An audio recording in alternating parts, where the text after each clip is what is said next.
नमस्कार. पक्षी उन्हाचा 7 विद्यापीठांच्या आवारात या पुस्तकावरील चर्चेच्या कार्यक्रमासाठी उपस्थित सर्वांचं मनपूर्वक स्वागत. मंचावरती सर्व मान्यवर उपस्थित झालेले आहेत. स्वामी रामानंद तीर्थ मराठवाडा विद्यापीठ नांदेडचे माजी कुलगुरू पंडित विद्यासागर, या पुस्तकाचे लेखक आणि अलाहाबाद विद्यापीठाचे माजी कुलगुरू डॉक्टर राजन हरशे आणि मणिपाल युनिव्हर्सिटीमध्ये आंतरराष्ट्रीय संबंधांचे अभ्यासक डॉक्टर संकल्प गुर्जर आणि साधनाचे संपादक विनोद शिरसाट. या कार्यक्रमाचं प्रकाशन 15 डिसेंबरला गिरीश कुबेर यांच्या हस्ते झालं आणि काल या पुस्तकावरची चर्चा NBTच्या पुणे बुक फेस्टिवलमध्ये आयोजित केलेली होती, पण त्या अनपेक्षितपणे त्यांनी ती चर्चा रद्द केली. त्यामुळे आज हा कार्यक्रम आपण इथे घेतो आहोत. मी सुरुवातीला साधनाचे संपादक विनोद शिरसाट यांना विनंती करतो की त्यांनी मंचावरील सर्व प्रमुख अतिथींचं स्वागत करावं. सुरुवातीला पंडित विद्यासागर सर.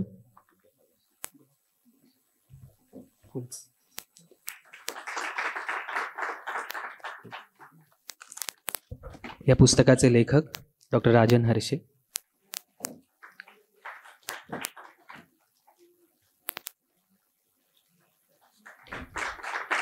आणि आज या चर्चेचं संचलन जे करणार आहेत ते डॉक्टर संकल्प गुर्जर.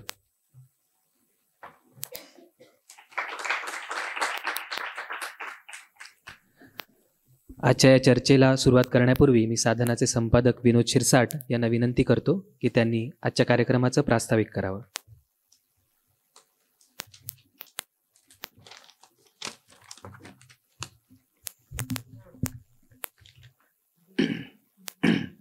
नमस्कार. नॅशनल बुक ट्रस्टचा पुस्तक महोत्सव 16 ते 24 डिसेंबर या काळात फर्ग्युसन कॉलेजच्या ग्राउंडवर चालू आहे. या महोत्सवामध्ये अनेक वेगवेगळ्या प्रकारचे कार्यक्रम होत आहेत.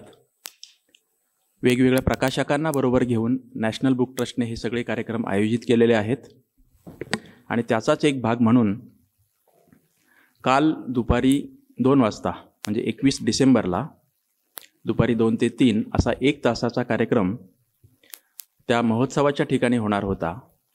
मात्र परवा संध्याकाळी नॅशनल बुक ट्रस्टच्या प्रतिनिधींच्याकडून असं सांगण्यात आलं की कार्यक्रमांची संख्या खूप जास्त झालेली आहे, त्यामुळे आम्हाला काही कार्यक्रम रद्द करावे लागत आहेत. त्यापैकी तुमच्याही प्रकाशनाचा रद्द करावा लागतोय, अगदी नाईलाजाने. आणि त्यामुळे तो कार्यक्रम रद्द झाला, ऐनवेळी रद्द झाला. त्याचा निषेध करून आपण तोच कार्यक्रम, तशीच चर्चा त्याच पुस्तकावर आणि तेच वक्ते घेऊन आज सकाळी करायचं अगदी अचानक काल सकाळी ठरवलं आणि त्याप्रमाणे आज आपण सर्वजण इथे आहोत. पक्षी उन्हाचा या पुस्तकाचं प्रकाशन कालच्या 15 तारखेला झालेलं आहे. मोठा कार्यक्रम झालेला आहे आणि पुस्तक महोत्सवामध्ये या पुस्तकाच्यावरच चर्चा होणार होती. तीच चर्चा आणि तेच वक्ते त्याच पद्धतीने तसाच फोकस ठेवून आज करणार आहेत. त्यामुळे मी फक्त तो कार्यक्रम रद्द झाला आणि हा कार्यक्रम आपण आयोजित केला याच्या मागची पार्श्वभूमी फक्त तपशिलासह सांगणार आहे आणि त्यानंतर मग संकल्प या दोघांची मुलाखत घेणार आहे.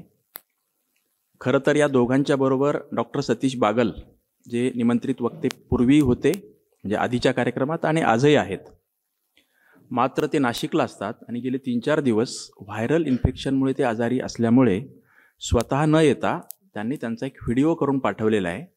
सुरुवात मुलाखतीला झाली की 1-2 प्रश्नांच्या नंतर डॉक्टर बागल यांचाही व्हिडिओ आपण ऐकणार आहोत. या पुस्तकाच्या संदर्भात 10 मिनिटांचा आहे. त्यामुळे 3ही वक्ते आपल्यासोबत आज असणार आहेत आणि अर्थातच सूत्रसंचालन किंवा मुलाखत घेणारा संकल्प. पार्श्वभूमी अशी आहे की जेव्हा हा पुस्तक महोत्सव करायचं ठरलं त्यावेळी साधना प्रकाशनाचे 2 स्टॉल्स आपण त्या पुस्तक महोत्सवामध्ये बुक केलेले होते आणि त्यामुळे नॅशनल बुक ट्रस्टकडून एक मेल 5 डिसेंबरला आपल्याला आला साधना प्रकाशनाला की आम्हाला त्या 9 दिवसाच्या महोत्सवात वेगवेगळ्या प्रकाशकांचे वेगवेगळ्या प्रकारचे कार्यक्रम आयोजित करायचे आहेत. ते कार्यक्रम प्रामुख्याने पुस्तकं आणि लेखक याच्याशी संबंधित असावेत. जर साधना प्रकाशनाकडे असा काही एखादा प्रस्ताव असेल तर तो तुम्ही आम्हाला पाठवावा. हा मेल 5 डिसेंबरला साधना प्रकाशनाच्या ईमेल ID वर नॅशनल बुक ट्रस्टकडून आलेला आहे. मग आपण त्यानंतर 2 दिवसांनी काय स्वरूपाचा कार्यक्रम होऊ शकतो याचा अंदाज घेऊन नॅशनल बुक ट्रस्टला 8 डिसेंबरला एक मेल केला होता. कल्पना अशी होती की 15 डिसेंबरला आपला हा कार्यक्रम पक्षी उन्हाचा या पुस्तकाचा प्रकाशनाचा कार्यक्रम होतोय आणि 16 पासून ते पुस्तक महोत्सव सुरू होतोय. डॉक्टर राजन हर्षे ज्यांच्या 50 वर्षांच्या विद्यापीठीय कारकिर्दीवर आधारित असलेलं पुस्तक आपण प्रकाशित करतोय. ते स्वतः 2 आठवडे पुण्यामध्ये थांबणार आहेत. ते स्वतः फर्ग्युसन महाविद्यालयाचे माजी विद्यार्थी आहेत. पुणे विद्यापीठाचे माजी विद्यार्थी आहेत.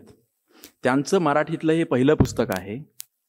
ज्या डॉक्टर राजन हर्षे यांनी राष्ट्रीय आणि आंतरराष्ट्रीय स्तरावर एक अभ्यासक, संशोधक, प्राध्यापक आणि प्रशासक या नात्याने काम केलेलं आहे, त्या डॉक्टर राजन हर्षे यांच्या पुस्तकाचा कार्यक्रम ते 50-55 वर्षापूर्वी ज्या महाविद्यालयामध्ये होते त्या महाविद्यालयाच्या परिसरामध्ये होणं याला एक वेगळं औचित्य आहे. आणि ते औचित्य नॅशनल बुक ट्रस्ट सारखी राष्ट्रीय स्तरावर काम करणारी संस्था, देशाची संस्था, कोणत्याही पक्षाची किंवा संघटनेची नाही, अशा संस्थेच्या बरोबर कार्यक्रम आपण करायला हरकत नाही. त्या संस्थेकडून विशेषतः स्वतःवर निमंत्रण आलंय तेव्हा. त्यामुळे एक बरोबर 5 मुद्दे असलेला व्यवस्थित ड्राफ्ट इंग्रजीमध्ये अनुवाद करून नॅशनल बुक ट्रस्टला 8 तारखेला पाठवण्यात आला. त्यामध्ये पहिलं, हे पुस्तक काय आहे. दुसरा मुद्दा, लेखक कोण आहेत. तिसरा मुद्दा, कार्यक्रम कशा स्वरूपाचा आहे. आणि चौथा, या पुस्तकाचं औचित्य काय आहे. आणि पुढचा मुद्दा, साधना प्रकाशन काय आहे, साधना प्रकाशनाचा वारसा काय आहे. त्या मेलला त्यानंतर 2 दिवसांनी त्यांचं लगेच उत्तर आलं, कारण 8 ऑगस्ट नंतर 9 आणि 10 शनिवार रविवार सुट्टी होती. सोमवारी त्यांचं तत्परतेने उत्तर आलं की आमच्या प्रतिनिधी आकांक्षा बिश्नोई या संदर्भातील सर्व नियोजन करणार आहेत, तुम्ही त्यांच्या संपर्कात राहा. खाली आकांक्षा बिश्नोई यांचा दिलेला नंबर, त्या अमराठी आहेत, दिल्लीवरून येणार होत्या. त्यांच्याशी त्याच दिवशी 11 तारखेला आमचा फोन झाला. त्या म्हणाल्या मी 12 तारखेला पुण्यात येते, तिथे आपण भेटू आणि ठरवू. 12 तारखेला सकाळी आमचा फोन झाला, मी संध्याकाळी 6-6:30ला येते फर्ग्युसनच्या गेस्ट हाऊसवर, तुम्ही या, आपण कार्यक्रमाचं नियोजन करू. 12 डिसेंबरला मी आणि माझे 3 सहकारी यांचा उल्लेख कालच्या निवेदनात केलेला आहे. आमचा साई होता, सुहास होता, जो आत्ता ज्याने सुरुवात करून दिली, आणि गोपाळ नेवे, हे असे आमचे 3 सहकारी. आणि आकांक्षा आणि त्यांची एक सहकारी निहारिका, या दोघी त्या गेस्ट हाऊसवर होत्या. आकांक्षांनी मला एवढंही सांगितलं की मला फ्लाईटने यायला जर उशीर झाला तर तुम्ही निहारिका यांच्याशी बोलून घ्या, त्यांना सर्व माहीत आहे. आम्ही गेलोत आणि निहारिका यांच्याशी भेटत असताना स्वतः आकांक्षा आल्या. तिथल्या गेस्ट हाऊसवर काय स्वरूपाचा कार्यक्रम आहे हे आम्ही सांगायच्या आत त्या म्हणाल्या की तुमचा प्रस्ताव आलेला आहे, तो आम्ही वाचलेला आहे. मी त्यांना असं म्हणालो की डॉक्टर हर्षे हे याच कॉलेजचे विद्यार्थी आहेत. ते म्हणाले हो, ते पण मी वाचलेलं आहे, आणि ते जर विद्यार्थी असतील इथेच तर मग फर्ग्युसन कॉलेजच्या एम्फी थिएटरमध्ये हा कार्यक्रम ठेवणं हे योग्य ठरेल.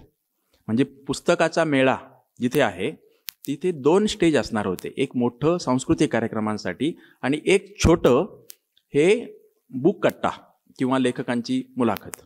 तर त्याच स्वतः असं म्हणाल्या की लेखक आहे, तुम्ही म्हणताय की तुमचा या प्रकारचा त्याचा वाचक आहे, तर आपण फर्ग्युसनच्या एम्फी थिएटरमध्ये ठेवूया. आम्ही पुस्तकाच्या स्टॉलच्या ठिकाणी असलेल्या स्टेजवर तुम्ही कार्यक्रम घ्या असं म्हणालो नाहीत. याचं कारण तोपर्यंत स्टेज काही उभारलंच गेलेलं नव्हतं. त्यामुळे ठीक आहे, आत्ता ते म्हणतायत एम्फी थिएटर, तर एम्फी आपण मान्य करू. त्यांनी वेळ विचारली, आम्ही सांगितलं की 18 ते 24 यापैकी कोणताही दिवस आणि कोणतीही वेळ चालेल. त्यांनी पटकन समोर कॅलेंडर काढलं, डायरी काढली. डायरीमध्ये कोणत्या वेळा उपलब्ध आहेत, कोणता दिवस उपलब्ध आहे. त्यांनी मला सांगितलं की 21 तारीख दुपारी 2 ते 3 हे चालेल का? आम्ही त्याला पटकन होकार दिला. एवढंच नाही तर लेखकाशी डायलॉग असेल तर पाऊण तास आणि पॅनल डिस्कशन असेल तर 1 तास. तुम्ही काय करणार आहात? तर आम्ही सांगितलं की आम्ही पॅनल डिस्कशन करू. 1 तास कमी पडेल पण आम्ही ते सगळं मॅनेज करू. हे सगळं झाल्यावर त्यांनी सांगितलं की आपण वेळ तारीख बुक केलेली आहे आणि तुम्ही मला आता कोण वक्ते असणार आहेत हे कळवा. दुसऱ्या दिवशी मी सर्व हे सगळं नियोजन केलं. डॉक्टर सतीश बागल, पंडित विद्यासागर, हर्षे सरांना त्यावेळी आधी कल्पना दिली होती की अशा प्रकारचा कार्यक्रम तुमच्याच पूर्वीच्या कॉलेजमध्ये करायचा विचार आहे. त्यांनी त्याला संमती दिली होती. आम्ही दुसऱ्या दिवशी आपल्या पॅनलमध्ये कमीत कमी एक तरी महिला असावी, कमीत कमी एक, म्हणून मी थोडासा तो दिवसभराचा वेळ घेतला आणि 13 तारखेला सकाळी त्यांना पूर्ण कार्यक्रमाची नोट सतीश बागल, विद्यासागर, डॉक्टर हर्षे आणि संकल्प सर्वांशी बोलून 13ला सर्व कळवलं होतं. पुस्तकाचं मुखपृष्ठ पाठवा असं म्हणाले होते, तेही आपण पाठवलेलं होतं आणि प्रस्ताव तर त्यांना व्हॉट्सॲपवर पण पाठवला होता, जो मेलवर आधी गेला होता आणि त्याला रिप्लाय आलेला होता. एवढं सगळं झाल्याच्या नंतर आम्ही अर्थातच अशा प्रकारचा कार्यक्रम आहे हे जाहीर करायला सुरुवात केली. आमच्या सर्व माध्यमातून कर्तव्य आहे, वीकली साधना आहे आणि सोशल मीडियामधून. त्यांना त्या दिलेल्या प्रस्तावामध्ये एक मुद्दा असाही मांडला होता की हे सर्व जे वक्ते आहेत, डॉक्टर हर्षे पुण्यात असणार आहेत त्या काळात, अन्य वक्ते पुण्यातले आहेत, तुम्हाला यापैकी कोणत्याही वक्त्याचं मानधन द्यायचं नाही, प्रवास खर्च करायचा नाही, अन्य कोणताही खर्च करायचा नाही. साधना साप्ताहिक, कर्तव्य साधना ही आमची माध्यमं आहेत, यातून या कार्यक्रमाची चांगली प्रसिद्धी आणि प्रचार होईल. त्यामुळे NBTला काहीच करायचं नाही आहे आणि म्हणूनही त्यांनी कदाचित तत्परतेने त्या प्रस्तावाला होकार दिला असावा. जर कदाचित हे करावं लागेल ते करावं लागेल असं म्हणाले असते तर होकार त्यांनी कदाचित थोडा वेळ घेतला असता, ही एक शक्यता आहे. एवढं सगळं झाल्याच्या नंतर आम्ही सगळा प्रचार सुरू केला. त्यांच्या संपर्कात होतो. एक दिवस मी त्यांना असा मेसेज टाकला की कदाचित कार्यक्रमात एक छोटा बदल होईल, कारण सतीश बागल हे व्हायरलने आजारी पडलेत आणि 2-3 दिवसात रिकव्हर होतील की नाही याचा अंदाज नव्हता. म्हणून मी तेवढा एक बदल त्यांना कळविल असं म्हणालो. त्यांनी त्यालाही ओके असं व्हॉट्सॲपवर मेसेज मला दिलेला होता. दरम्यान माझा फोनही झाला होता आणि कार्यक्रम 21ला ठरलाय तर त्याच्या 2 दिवस आधी आमचे 2 सहकारी सुहास आणि सुदाम यांना मी असं सांगितलं होतं की आकांक्षा आणि त्यांचे अन्य कोणी लोक असतील त्यांना जाऊन भेटा, कार्यक्रमाच्या तयारीबद्दल काही अडचण आहे का हेही विचारून घ्या. त्यावेळी आकांक्षा यांच्याशी भेट झाली. आम्ही सांगितलंच होतं की फर्ग्युसनच्या ऐवजी प्रत्यक्ष पुस्तक मेळाव्याच्या ठिकाणी कार्यक्रम झाला तर चालेलच. तोपर्यंत त्यांचंही नियोजन असंच झालेलं होतं की आपण तिथं जो पुस्तक कट्टा आहे तिथे हा कार्यक्रम करू. ही गोष्ट सोमवारची आहे.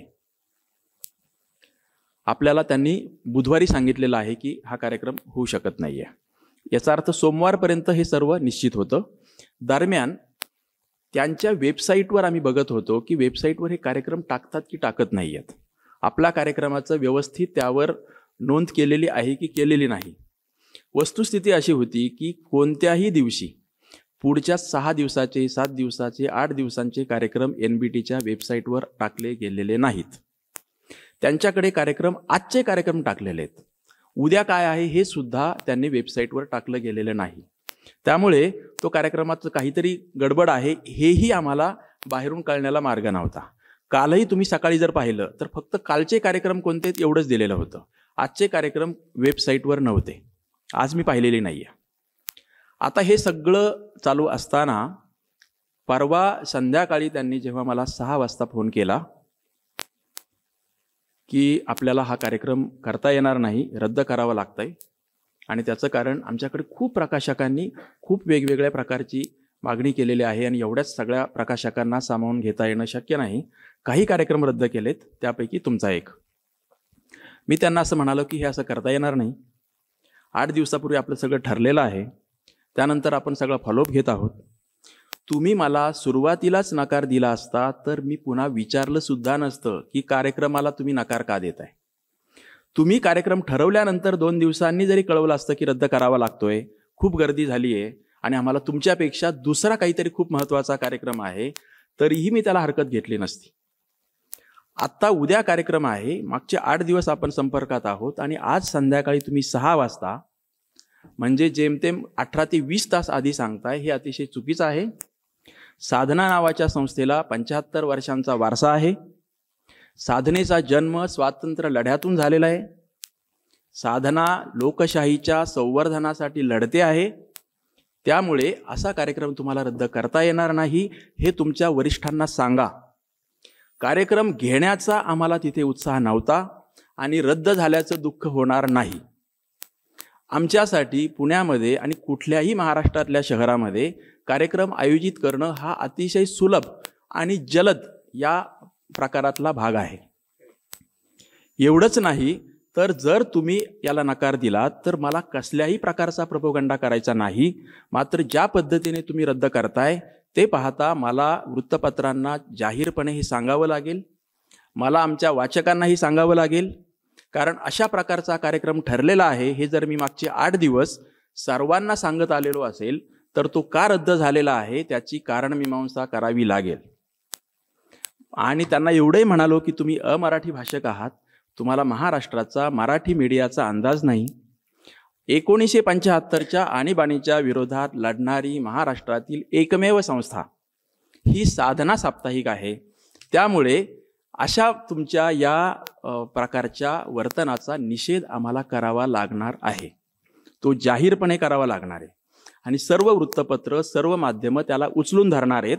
यामध्ये जर नामुष्की होणार असेल तर ती NBTची होईल, साधनाची नाही. NBT ही या देशाची संस्था आहे, हा देश माझा आहे आणि आपल्या देशाच्या एका महत्त्वाच्या संस्थेची नामुष्की होणं योग्य नाही. म्हणून तुम्ही वरिष्ठांशी बोला आणि मला कळवा. त्यांनी मला सांगितलं की मला फक्त 5 मिनिटांचा वेळ द्या, मी तुम्हाला सांगते. बरोबर अर्धा तासाने त्यांचा फोन आला आणि पुन्हा एकदा अगदी दिलगिरीच्या स्वरात, म्हणजे आकांक्षा आणि त्यांची निहारिका या दोघींचं वर्तन अतिशय डिसेंट होतं.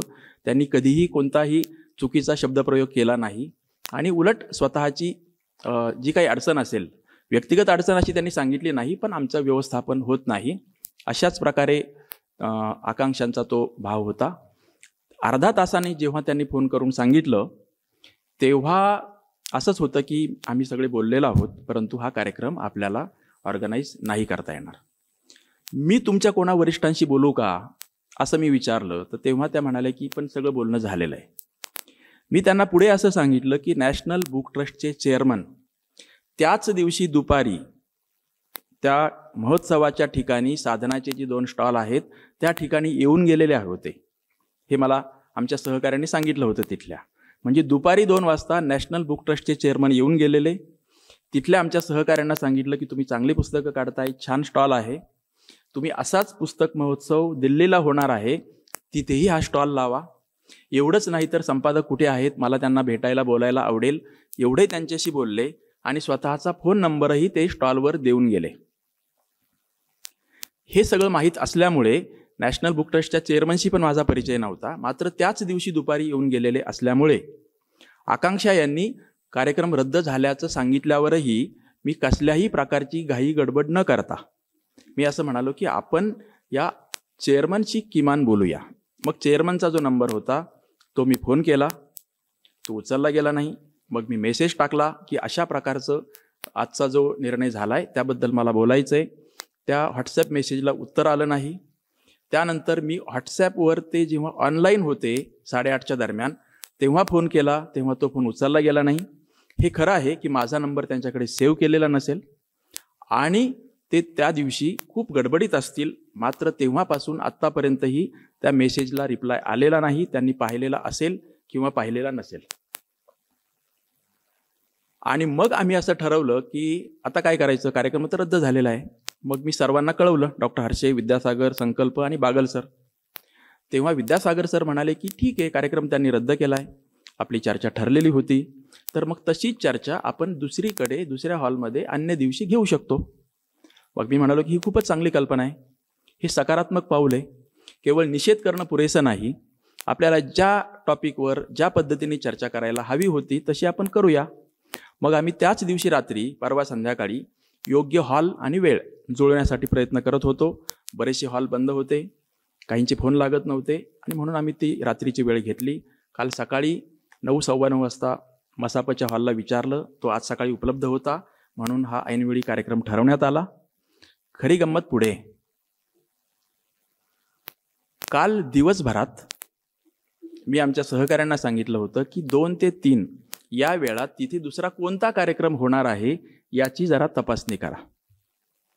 आश्चर्याची गोष्ट अशी की कालच्या वेबसाईटवर त्यांच्याकडे 3 कार्यक्रम होते. एक सकाळचा होता चारुहास पंडित यांच्या चिंटूवर, सकाळी 10:30ची वेळ. एक दुपारी 1:30चा होता, तो युवकांच्या बरोबरचा संवाद आणि तत्सम. आणि एक संध्याकाळचा होता गाण्यांचा. हे नॅशनल बुक ट्रस्टच्या अधिकृत वेबसाईटचं सांगतोय.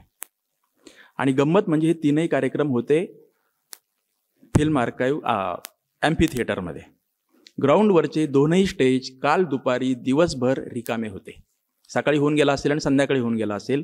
दुपारी 11, 12, 1, 2, 3, 4 वाजेपर्यंत ते 2ही स्टेज बुक कट्टा आणि मोठं हे रिकामं होतं. आणि आज ते असं स्पष्टीकरण देत आहेत की आमच्याशी संपर्क करण्यात आलेला नाही. मेल आहे, मेसेज आहेत आणि फोन झालेले आहेत. NBTला अधिकृत मेल गेलेला आहे, त्यांचं आलेलं पत्र होतं, त्याला प्रतिसाद दिलेला आहे. त्यांनी कळवलेल्या प्रतिनिधीचा नंबर त्यांनीच दिलेला होता, तो काय मी शोधून काढलेला नाही.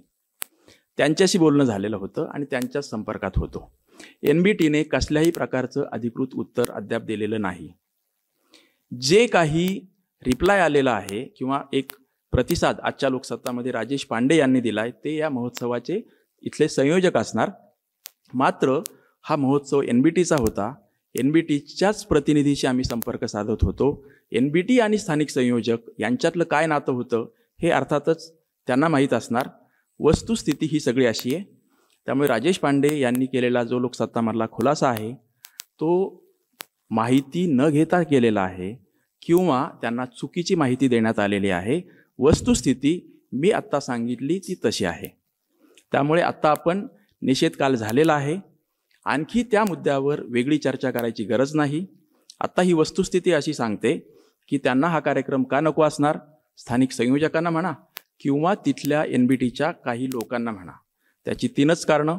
एक, या पुस्तकावर चर्चा नको. दुसरं, या वक्त्यांची चर्चा नको.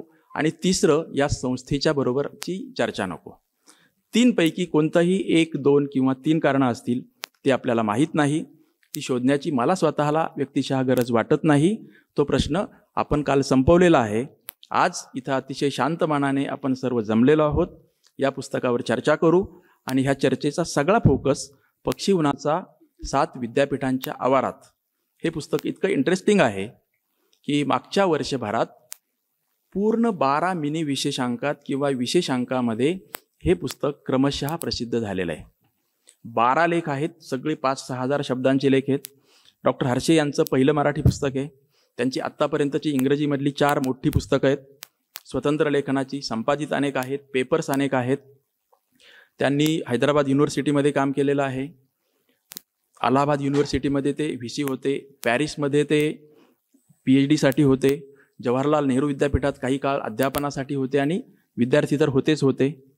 तर अशा डॉक्टर हर्षे यांचं हे पुस्तक काढणं हा साधनेसाठी संपादक म्हणून माझ्यासाठी विशेष आनंदाचा भाग होता.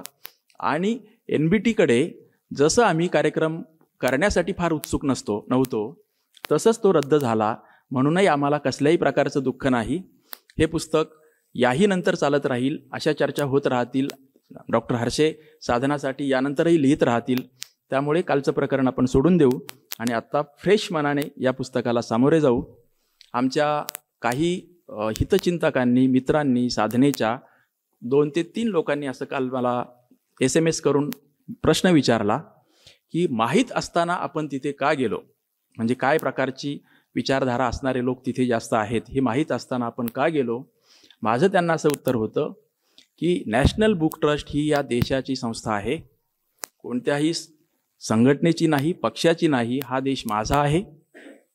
मी आणि आपल्यासारखे अनेक लोक नॅशनल बुक ट्रस्टच्याच पुस्तकांच्या बळावर इथपर्यंत वाढलेलो आहोत. आणि जी साधना संस्था जिचा जन्म भारताच्या स्वातंत्र्य लढ्यातून झालेला आहे आणि जिची 75 वर्षांची वाटचाल भारतीय लोकशाहीचं संवर्धन करण्यासाठी आहे, या संस्थेने जर NBTच्या बरोबर सहकार्य करून कार्यक्रम करायचा नाही तर मग कोणत्या संस्थांनी आणि कोणत्या संघटनांनी NBTच्या बरोबर काम करायचंय, हा माझा सवाल आमच्या हितचिंतक मित्रांना आहे. या पलीकडे मला काही बोलायचं नाही. आपण सर्वजण इथे आलात. थँक्यू.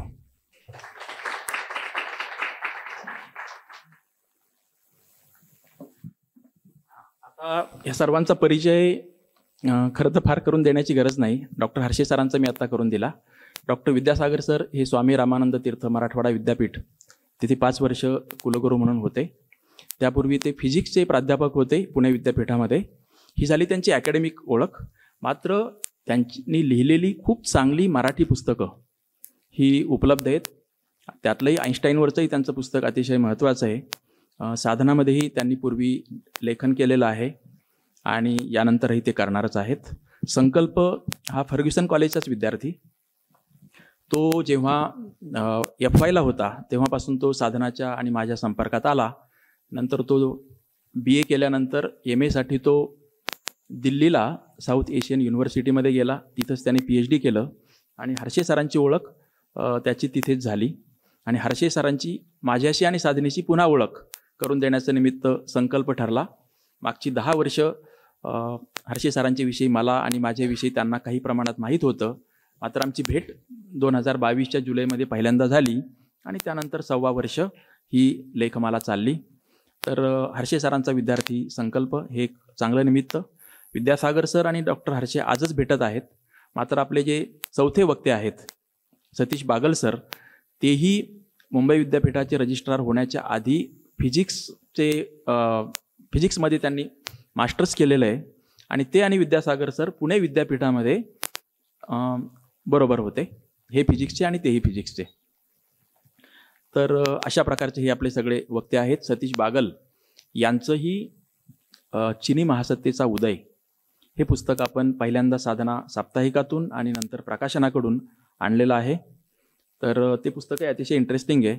आणि आज तिघांना जी भेट पुस्तकं दिलीत तर सतीश बागल सरांचं पुस्तक विद्यासागरांना, एका मित्राचं दुसऱ्या मित्राला, आणि संकल्पला त्यांच्या गुरुचं जे प्रकाशित झालेलं पुस्तक आहे ज्याच्यावर आपण आज चर्चा करतोय ते त्यांच्या स्वाक्षरीसह भेट.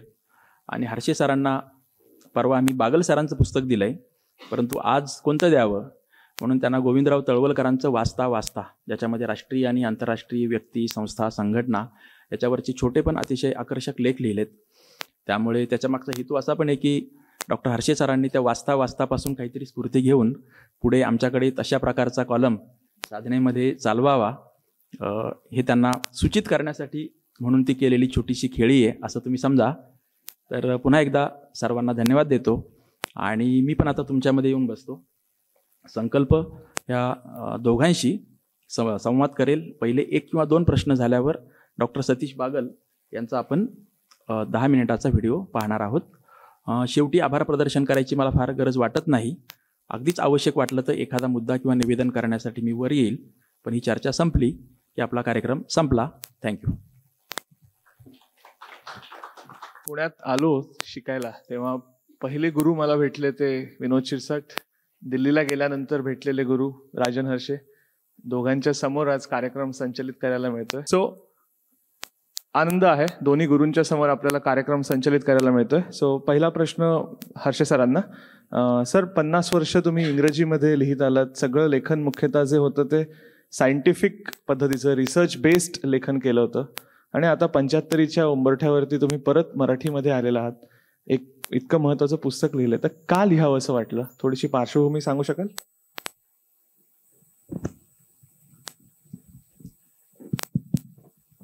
ऐकायला येतं? नाही आलं तरी माझा आवाज पुष्कळ मोठा आहे, माईकची गरज लागायची नाही. मला असं वाटलं बरेचदा की इंग्रजीमध्ये आपण पुष्कळ लिहिलं आणि ती सरावाची भाषा झाली होती. अनेक वेबसाईट, अनेक न्यूजपेपर्स, अनेक सायंटिफिक आर्टिकल्स, पुस्तकं सगळं झालं आणि इतकं सगळं होऊन सुद्धा मला नेहमी असं वाटलं की मला जितकं मराठीमध्ये चांगलं बोलता आणि लिहिता येतं तितकं दुसऱ्या कुठल्याही भाषेत येत नाही. मला फ्रेंच बोलता येते, इंग्रजी येते, हिंदी येते, पण मराठी इतकं चांगलं मला कुठलीच भाषा बोलता येतं असं वाटत नाही. आणि त्यावेळी मला असं वाटलं की पुन्हा एकदा मराठीत लिहायला लागावं, कारण एकेकाळी मराठीत लिहित असते. साधारण माझे पहिले काही लेख 1969, 68, 69 छापलेले आहेत. पण पुढं इतके वर्ष महाराष्ट्राबाहेर गेल्यामुळे माझा मराठीशी संबंध तसा तुटला आणि माझ्या घरातही मराठी बोलली जात नाही. घरात जास्त कानडी बोलली जाते. पण तरी मराठीशी कुठला ना कुठला तरी संबंध मला होता आणि मला असं वाटलं की आपण आपल्या प्रांतात, आपल्या लोकात परत जावं. तर एका अर्थाने मला असं वाटतं की ते इंग्रजीमध्ये म्हणतात तसं नेस्टिंग पिरियड. तर मी परत आपल्या घरट्यात यायचा प्रयत्न करत होतो आणि मराठी एक त्याचं महत्त्वाचं माध्यम आहे असं मला वाटतं, म्हणून मराठीत लिहायला सुरुवात केली. ह्या सगळ्या प्रक्रियेला मला असं वाटतं की चालना विनोद शिरसाठांकडनं मिळाली. कारण पहिल्यांदा आम्ही भेटलो तेव्हा आम्ही फक्त एकमेकाचे मित्र होण्यासाठी किंवा एकमेकाला समजून घ्यायसाठी भेटलो. पण त्या आपल्या पॅशनेट नेचरच्यामुळं म्हणा किंवा ऑब्सेसिव्ह नेचरमुळं म्हणा, मी सगळ्या विषयावर अगदी मनापासून त्यांच्याशी बोललो. तर ते म्हणले तुम्ही लिहायला लागा काहीतरी याच्यावर, असं नुसतं बोलून काय उपयोग आहे. तर मला असं वाटलं लिहायला पाहिजे, काय हरकत आहे, 1-2 तर लिहून बघू, पुढं बघू काय करायचं. पण हे माझे जे संपादक आहेत ते इतके निष्णात आहेत की मी त्याच्यात अडकत गेलो. बघा, असे एकच व्यक्ती मला दुसरी माहिती आहे जी कृष्णराज, जे इकॉनॉमिक अँड पॉलिटिकल विकलेचे एडिटर होते आणि मी EPW मध्ये ते जिवंत असताना जवळजवळ 30 वर्ष लिहित होतो अगदी नियमाने. तर मग 1-2 लेख झाल्यावर विनोद शिरसाठांची माझी मैत्री झाली आणि मग असं वाटायला लागलं की ते नेहमी म्हणायचे काहीतरी आता नवीन आणखी द्या आणखी. तेव्हा असा हा एक दुसरा एडिटर आहे की ह्याच्यासाठी मी काही लिहिलं नाही तर मला मनातून कुठंतरी मी अपराधी माणसासारखं वाटायचं, म्हणून मी आपलं ह्याचं काम करून रिकामा व्हायचो. आणि असे ते लेख मग, आणि आतून काहीतरी उर्मी होतीच, कारण कशाचं तरी दुःख होतं, कशाचा तरी आनंद होता. बरं, युनिव्हर्सिटीच्या वातावरणात राहायचं मग असं असतं की त्या युनिव्हर्सिटीमध्ये अतिशय चांगली माणसं मिळतात, विद्वानही माणसं मिळतात, पण काही काही गर्विष्ठ असतात, काही अतिशय पेटी असतात. पेटीमध्ये तुम्हाला कल्पना करणार नाही इतकी पेटी असतात. किसिंजर म्हणतो ना, हार्वर्ड विद्यापीठात तो होता तेव्हा त्याचा जो एक अनुभव आहे की फॅकल्टीचे लोक लढाया का करतात एकमेकाशी, तर त्याचं साधं अगदी त्याचं वर्णन होतं की stakes are very low but fights are so fierce. कशाने छोट्या पेन्सिलवरनं बांबूवरनं काहीतरी भांडत बसतात, त्यात काय अर्थ नसतो. पण स्वतःला प्रत्येकाला असं असतं की तो मोठा समज असतो, पण तसं समज नाही तर तो अकॅडमीस राहूच शकत नाही. मग आपण कुणीतरी महान आहोत, दुसरे मूर्ख आहेत असं सारखं सगळ्यांना वाटत असतं. तर हेच अकॅडमिक्सचं पहिलं लक्षण असतं. तर त्याच्यामुळे अशा लोकांच्यात सारखं राहायचं, मी तसं करत असे ना, माहीत नाही मला, पण तरी तर असं मला असं वाटलं की बरे वाईट अनुभव त्यावरही लिहावं. आणि सगळ्यात महत्त्वाची गोष्ट का सुरू झाली, तर मला सगळ्यात धक्का सारखा जो बसव होता तो म्हणजे संस्था कोसळण्याचा. एका मागोमाग एक देशातल्या चांगल्या संस्था सगळ्या कोसळत आहेत आणि याच्यासाठी आपण काहीतरी केलं पाहिजे, लिहिलं पाहिजे. आणि संस्था कोसळायला लागल्या तर नागरिक आणि राज्य याच्यामध्ये काही उरणार नाही. आज न्यायपालिका बोंबलतीये, पार्लमेंटचं काय उद्ध्वस्त झाले तुम्ही पाहताच आहात. तर अशा सगळ्या परिस्थितीत आपण कुठं जाऊ ही सारखी काळजी मला संस्थांच्याबद्दल होती, त्याच्यामुळे विद्यार्थ्यांची काळजी होती. दुसरं असं मला वाटलं की, आणि ते अगदी प्रामाणिक कारण आहे, लोकांना आवडणारं कारण नाही, पण तरी मी म्हणणार आहे की गुणवत्तेची आपल्याला कोणतीही कदर आता वाटेनाशी झाली आहे. ही अगदी दुःखाची गोष्ट आहे. आपण सारख्या उड्या मारतो की आम्ही पहिल्या 10त येणार आणि पहिल्या 20त येणार. अरे तुमच्याकडं कुठल्याही गुणवान माणसाला तुम्ही क्रुएलली वागवता, अगदी क्रूरपणाने वागवता, आणि त्याचं तुम्ही कसे मोठे होणार. तर ही गोष्ट मला अनेक तऱ्हेने सांगायची इच्छा झाली. तिसरी म्हणजे आपण जे कोर्सेस सगळे डिझाईन करतो, काय जे युनिव्हर्सिटीत शिकवतो, त्याचा समाजाशी काय संबंध आहे का, त्याच्यावर आपण कधी विचार करतो का. कधी इंडस्ट्री, नॉन गव्हर्नमेंटल ऑर्गनायझेशन किंवा अशा अनेक बॉडीज असतात, काय समाजाला पाहिजे आणि युनिव्हर्सिटीत काय मिळते. मग एखाद्या कोर्समध्ये आपण 5,000 विद्यार्थ्यांना फिलॉसॉफी शिकवायला लागलं तर ते बरोबर होईल का. फिलॉसॉफी विषय महत्त्वाचा आहे, तो शिकलाच पाहिजे, कदाचित कंपल्सरी असला पाहिजे. पण प्रपोर्शन काय, हिंदी भाषेमध्ये 5,000 लोक आहेत, आला काय उपयोग आहे. तर कुठंतरी आपण मग समाजाला काय पाहिजे, आपण काय देऊ शकतो याचा बॅलन्स असला पाहिजे. क्वांटिटी जर वाढत असेल तर क्वालिटी आणि क्वांटिटीमध्ये कसा बॅलन्स करता येईल याच्यावरही आपल्याला विचार करायला पाहिजे असं मला सारखं वाटायचं. आणि शेवटचं सगळ्यात महत्त्वाचं मला असं वाटतं की तरुणाईकडे आपण प्रचंड दुर्लक्ष करतोय आणि ही गोष्ट मग कायमची आहे, पण आता इतकी ती तीव्र झाली आहे. मग आपण त्यांना काय कसं करायचं. म्हणजे एकेकाळी अब्दुल कलाम म्हणायचे की डेमोग्राफिक डिव्हिडंड आपण मिळवणार. ते डेमोग्राफिक डिव्हिडंड आता कुठे गेलाय ना, तर आपण पकोडे विकण्यापासून लोकांना काय काय करायला सांगतो, स्टॉल्स काढा, पकोडे विका, ही काय काय करा, पण आपलं तुमचं काय जे शिकलाय ते काय करू नका. तर असं काय इतकी दयनीय स्थिती आपण कुठल्या लेवलला आपण चाललोय, ह्या सगळ्यामुळं आतून कुठेतरी मला प्रचंड दुःख होत होतं.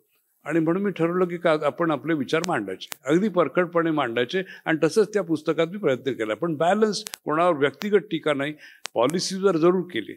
म्हणून ते पुस्तक लिहिलं गेलं. ओके, विद्यासागर सर, तुम्ही 40 वर्ष सायंटिस्ट म्हणून सगळं काम केलंय, कुलगुरू म्हणून होतात. एका कुलगुरूने लिहिलेलं त्यांच्या कारकिर्दीविषयीचं पुस्तक, त्यांच्या करिअर विषयीचं पुस्तक, कार्यकथन असं त्याचा शब्दप्रयोग केलेला आहे. काय अपील झालं तुम्हाला?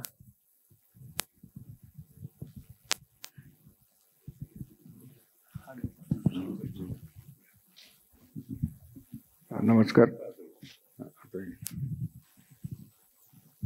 तर मी याच्यातले काही लेख साधना साप्ताहिकात वाचले होते, पण सलगपणे काही वाचलं नव्हतं. आणि ज्यावेळेस विनोद मला म्हणाला की ह्या पुस्तकावर तुम्ही बोलायचं आहे आणि मी पुस्तक पाठवून देतो, तर हे पुस्तक एक 6 दिवसापूर्वी मला मिळालं. आणि मी रोज एक प्रकरण असं करत सगळं जवळजवळ संपवलेलं आहे. आणि मी त्यात गुंतत गेलो. म्हणजे त्याच्यामध्ये अनेक असे मुद्दे आहेत की जे त्यातनं म्हणजे प्रभावीपणे पुढे येतात. त्याच्याबद्दल सुद्धा मला थोडंसं बोलावंसं वाटतं. एक तर म्हणजे याचं जे शीर्षक आहे ते खूप समर्पक आहे, कारण याच्यामध्ये काव्यात्मकता आहे, आभास पण आहे, विस्तृतता आहे, सर्वसमावेशकता पण आहे. तुम्हाला माहिती आहे की सूर्य काही कोणावर म्हणजे असं काही भेदभाव करत नाही. ऊन देताना किंवा ज्यावेळेस आपल्याला किरणं आपल्यापर्यंत पोहोचतात तर ती सगळ्यांना, सर्वांना सारखीच मिळतात. आणि मला असं वाटतं की ती भावना सरांच्या लिखाणामध्ये सगळीकडे जाणवते की त्याच्यामध्ये व्यापकता आहे आणि सर्वसमावेश. साधे साधे प्रसंग, आता पुण्याचं वर्णन त्यांनी केलेलं आहे. आता पुण्याचं वैशिष्ट्य काय आहे तर मला नेहमी जाणवतं, मी ज्यावेळेस नांदेडला गेलो त्यावेळेस मी विचार करू लागलो की पुणे आणि नांदेड याच्यामध्ये काय फरक आहे. तर मला असं जाणवलं की पुण्यामध्ये आपण शिक्षण संस्थेबाहेरही खूप शिकतो, कारण त्या प्रकारची व्यक्तिमत्व इथे आहेत, त्या प्रकारचे कार्यक्रम आहेत, त्या प्रकारच्या संस्था आहेत. आणि मला असं वाटतं की आरसे सरांनी जे लिहिलं आहे त्याच्यामधनं हा ॲम्बियन्स खूप प्रभावीपणे आपल्या पुढे येतो. आणि ते त्या पुस्तकाचं वैशिष्ट्य मला वाटलं. अजून एक मुद्दा सांगतो, नंतर आपण परत बोलू त्याच्यामध्ये, की गुरूंविषयी त्यांनी जे लिहिलं आहे तर त्याच्याविषयी म्हणजे माझा अनुभव तसाच आहे बराचसा बघा, किंवा अनेकांचा आहे तसं. मग हे असं का होतं आहे तर मला असं वाटलं की आपण गुरुविषयी जे कल्पना करून देतो लहानपणापासून ते अवास्तव आहेत असं मला वाटतं. म्हणजे गुरुर ब्रह्मा गुरुर विष्णू, आता तिथूनच सुरुवात करतो आपण. पण तो एक माणूस असतो याचा आपण कधी विचार करत नाही किंवा विचार करायला शिकवत नाही. आणि त्यामुळे मला असं वाटतं असं होत असावं. म्हणजे मी एका ठिकाणी असं वाचलं होतं की परमेश्वराचं वर्णन करताना सुद्धा एका श्लोकात असं म्हणलं आहे की त्याचं जे दक्षिण मुख आहे ते मला नित्य दिसतो. दक्षिण म्हणजे उजवा, म्हणजे परमेश्वरामध्ये सुद्धा काहीतरी डावं आहे हे त्यातनं प्रतीत होतं. तर आपण माणसं आहोत, माणसांमध्ये सुद्धा ते आहे. आणि त्यामुळे मला असं वाटतं की आपले जे संस्कार होतात त्याच्यामध्येच कुठेतरी मला असं न्यूनता आहे असं मला वाटतं. आपण जास्त ऑब्जेक्टिव्ह नाही आहोत, आपण भावनेच्या भरामध्ये त्या गोष्टी मुलांना शिकवतो आणि त्यामुळे भ्रमनिरास होतो. आणि ज्यावेळेस एखाद्या शिक्षकाचं माणूस पण जागं होतं म्हणजे गैरअर्थाने, त्यावेळेस त्याचा त्रास हा विद्यार्थ्यांना व्हायला लागतो. तर हे खूप छान लिहिलं त्याने, म्हणजे आतापर्यंत कोणी लिहिलेलं नाही. कारण गुरूंविषयी लिहायचं म्हणजे धजावत नाहीत लोक, कारण आपल्याला एकच पद्धतीचं वर्णन आपण ऐकलेलं आहे. अर्थात याची उदाहरणं आपल्याला इतिहासातही सापडतात. द्रोणाचार्यांनी काय केलं हे आपल्याला माहिती आहे. किंवा ज्ञानेश्वरांबद्दल सुद्धा असं सांगतात की त्यांच्या गुरूंनी फार वाईट असं बोलले होते की तू उष्टपत्राळीवरच जेवला शेवटी, असं म्हणतात. म्हणजे आख्यायिका मला माहिती आहे. तर म्हणजे अशी उदाहरणं आपल्याकडे आहेत, पण त्याची चर्चा आपण कधी करत नाही, कारण गुरुला आपण खूप वरच्या दर्जात मानतो आणि ते योग्य आहे काही प्रमाणामध्ये. पण त्याचबरोबर वास्तवतेचं भान मला असं वाटतं की आपण ठेवलं पाहिजे, निदान उच्च शिक्षणाच्या स्तरावर तरी. तर अशी काही खूप वैशिष्ट्ये आहेत, त्यामुळे मी त्यात गुंतत गेलो. आणि वर्णनात्मक शैली खूप चांगली आहे, अनेक संदर्भ आहेत, अनेक ठिकाणी त्यांनी नुसतं निर्देश केलेला आहे, म्हणजे त्याची चर्चा नाही केली. पण ते वाचकाला बरोबर कळतं की यांना काय नेमकंपणे काय म्हणायचंय, तर ते अगदी सुंदर शब्दामध्ये त्यांनी शब्दांकित केलेलं आहे. तर त्यामुळे मी ते गुंतत गेलो. ओके. सतीश बागल सरांचा व्हिडिओ बघूया. पुस्तकाच्याच विषयी त्यांनी त्यांचं मनोगत व्यक्त केलेलं आहे. प्राध्यापक राजन हर्षे यांनी लिहिलेलं पक्षी उन्हाचा 7 विद्यापीठांच्या आवारात हे पुस्तक मी नुकतंच वाचलं आणि ते मला अतिशय आवडलं. सुरुवातीला या पुस्तकातले जे लेख आहेत ते साधना साप्ताहिकामध्ये क्रमशः प्रसिद्ध झाले, तेव्हा मी काही लेख वाचले होते. आणि मात्र ह्या पुस्तकाच्या निमित्तानं सर्व लेख त्यांना काय म्हणायचं आहे हे सर्व एकत्रितरित्या मला वाचायला मिळालं. आणि त्यातून एक उच्च शिक्षणाबद्दलचं, विद्यापीठांबद्दलचं एक वेगळ्या प्रकारचं अतिशय सुंदर आणि अतिशय रिअलिस्टिक अशा प्रकारचं एक पोर्ट्रेट या पुस्तकाच्या निमित्तानं आपल्या पुढे उभं राहतं. हे एक फार मोठी एक कॉन्ट्रीब्युशन आहे. कोणतंही आत्मवृत्त किंवा कुठल्याही आठवणी त्या व्यक्तींच्या असतातच, परंतु त्या आठवणींच्या बरोबर ज्या संस्थांमध्ये त्या व्यक्ती काम करतात, ज्या समाजामध्ये ते काम करतात, ज्या काळामध्ये ते काम करतात, तो काळ, त्या संस्था आणि तो समाज हा जिवंत होऊन आपल्या पुढे येतो. मला असं वाटतं हा फार मोठा एक फायदा म्हणा या आत्मवृत्तांचा आणि आठवणींचा असतो. आणि विशेषतः या आठवणी या ठिकाणी तर एका अतिशय हुशार, अतिशय बुद्धिमान, अतिशय मोठ्या आंतरराष्ट्रीय कीर्तीच्या एका स्कॉलरनं आणि शिक्षणाबद्दल अतिशय तळमळीनं काम करणाऱ्या शिक्षकानं या आठवणी लिहिल्या आहेत. आणि म्हणून या आठवणींचं मोल माझ्या दृष्टीने फार मोठं आहे. या चित्रणाला एक प्रकारची खोली आली आहे हे तर आहेच, पण त्या चित्रणाला एक प्रकारची ऑथेंटिसिटीसुद्धा आलेली आहे. या पुस्तकावर अभ्यासपूर्ण असं बरंच काही लिहिता येईल आणि याच्यावर काही समीक्षा सोयीची करता येईल. सटकन ज्या 4-5 गोष्टी या पुस्तकाबद्दल हे वाचल्यानंतर ज्या माझ्या मनामध्ये आल्या त्या मी या ठिकाणी मांडतो. पहिलं असं की अलीकडे खूप वेगळ्या प्रकारचं लिखाण सातत्यानं होत असतं. समाजशास्त्रीय लिखाण असेल, इतिहास विषयक लिखाण असेल किंवा आणखीन काही स्कॉलरली लिखाण खूप होत असतं. परंतु अलीकडे चांगलं आत्मवृत्त, चांगल्या आठवणी या फारशा आपल्याला बघायला मिळत नाही. आणि विशेषतः शैक्षणिक क्षेत्रातल्या, उच्च शिक्षणातल्या तर आठवणी आणि शिक्षणाबद्दलचे प्रश्न मांडणाऱ्या आठवणी अशा फारशा मिळत नाहीत. कुठला व्हाईस चान्सलर असं की मी स्वतः हे असं केलं किंवा मी स्वतः हा विद्यापीठातला प्रश्न अशा पद्धतीने सोडवला असं ऑथेंटिकली म्हणेल अशा प्रकारची पुस्तकं मी फारशी बघितलेली नाही आहेत. मला असं वाटतं की हा एक साधारणपणे एक डेफिसिट आहे. म्हणजे ही पुस्तकं अशा प्रकारची नसतात. त्यानिमित्तानं त्या दृष्टीने जर विचार केला तर हे पुस्तक अतिशय महत्त्वाचं असं पुस्तक आहे. उच्च पदावर काम करणाऱ्या, शिक्षण क्षेत्रामध्ये उच्च पदावर काम करणाऱ्या व्यक्ती जेव्हा असं म्हणतात की मी अशा पद्धतीने हा प्रश्न सोडवला, तेव्हा इतरांना ते अतिशय प्रेरणादायी आणि अतिशय मार्गदर्शक असं पण ठरतं. आणि म्हणून त्या दृष्टीने या पुस्तकाचं मोल फार मोठं आहे. मला तर असं वाटतं की मराठीमध्ये एक वेळ इंग्रजीमध्ये काही पुस्तकं असू शकतील, परंतु मराठीमध्ये अशा प्रकारचं पुस्तक फारसं लिहिलेलं, व्हाईस चान्सलर्सनी स्वतःच्या आठवणी लिहिल्या किंवा शिक्षणाबद्दल काही मतप्रदर्शन परखडपणे केलं हे मी फारसं बघितलेलं नाही आहे. आणि म्हणून या पुस्तकाचं आपण फार चांगल्या पद्धतीने मोठ्या प्रमाणावर स्वागत केलं पाहिजे. डॉक्टर हर्षे अलाहाबाद विद्यापीठामध्ये होते व्हाईस चान्सलर म्हणून, आणि त्याच्या अगोदर त्यांनी हैदराबाद विद्यापीठामध्ये शिक्षकाचं त्यांनी काम केलं बरीच वर्ष. त्यांनी या 2 विद्यापीठांमध्ये त्यांनी बरंच मोठं काम केलं आहे. ह्या 2 विद्यापीठांमध्ये त्यांच्या आठवणी ज्या आहेत त्या अतिशय महत्त्वाच्या मला अशा वाटतात. त्यापैकी अलाहाबाद विद्यापीठामध्ये त्यांनी जे काम केलं ते मात्र खूपच छान आहे. कारण अलाहाबाद विद्यापीठ असं आहे की ज्या ठिकाणी विद्यार्थ्यांची गुंडगिरी आहे, तिथे राजकारण खूप होतं, का ज्या ठिकाणी शिक्षक आणि विद्यार्थी हे सुद्धा कधी कधी राजकारणाचा भाग असतात.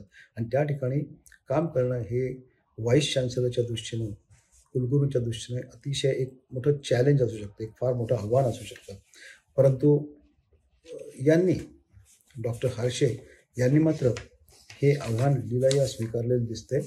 त्यांनी असं केलं, खूप तपशील त्यांनी त्याच्यामध्ये दिले. अतिशय वेगवेगळ्या प्रकारचे शिक्षणाबद्दलचे इश्यूज आहेत, काही विद्यार्थ्यांबद्दलचे इश्यूज आहेत, करिक्युलमबद्दलचे इश्यूज आहेत किंवा निवडणुका, विद्यार्थ्यांच्या निवडणुकांबद्दलचे इश्यूज आहेत. त्या सगळ्या गोष्टींमध्ये त्यांनी जे प्रश्न सोडवले ते प्रश्न सोडवताना त्यांनी एक फार महत्त्वाची गोष्ट केली आणि ती म्हणजे सर्व व्यक्तींशी, संबंधित व्यक्तींशी त्यांनी अतिशय उत्तम पद्धतीने कम्युनिकेशन केलं. हे मला फार महत्त्वाचं वाटतं. म्हणजे ते अलाहाबादमध्ये 2008 मध्ये त्यांनी लिहिलंय की त्यांनी हिंदुस्तान टाइम्समध्ये तिथल्या त्या एका आवृत्तीमध्ये, अलाहाबादच्या आवृत्तीमध्ये ते व्हाईस चान्सलर्स डायरी नावाचं एक सदर ते लिहित असत. दर आठवड्याला एक सदर लिहित असत आणि त्या सदरामधून ते विद्यापीठाचे सर्व प्रश्न, विद्यापीठामध्ये ते काय करतायत, काय करायला हवं, अशा प्रकारचे कम्युनिकेशन ते पेपरमधून ते करत असत. मला असं वाटतं की अतिशय वेगळ्या प्रकारची एक भूमिका आहे. आणि मला असं, I have not seen a vice chancellor who regularly would write a column in a national newspaper about his university and educate people around about it. हे अतिशय महत्त्वाचं मला अतिशय वाटतं.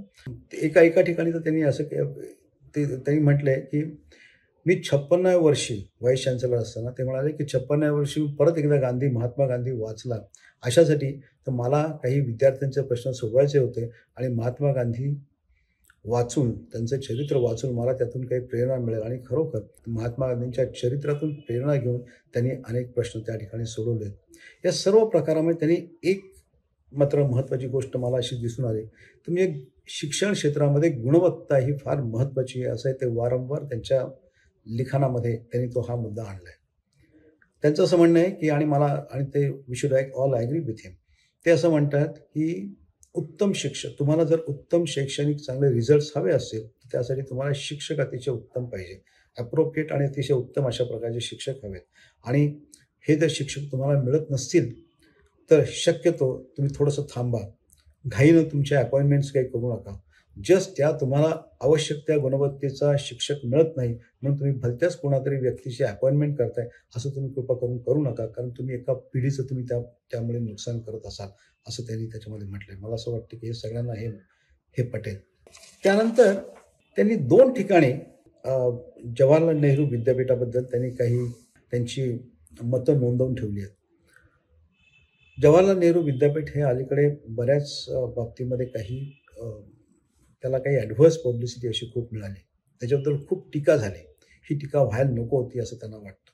त्यांनी एक गोष्ट प्रांजळपणे मान्य केली की त्या विद्यापीठामध्ये काही वर्षांपासून काही प्रश्न होते, काही विशिष्ट प्रकारचं शिकवणं किंवा विशिष्ट प्रकारचंच काही आयडिओलॉजी अशा पद्धतीने जाणं हे त्या विद्यापीठामध्ये होत होतं.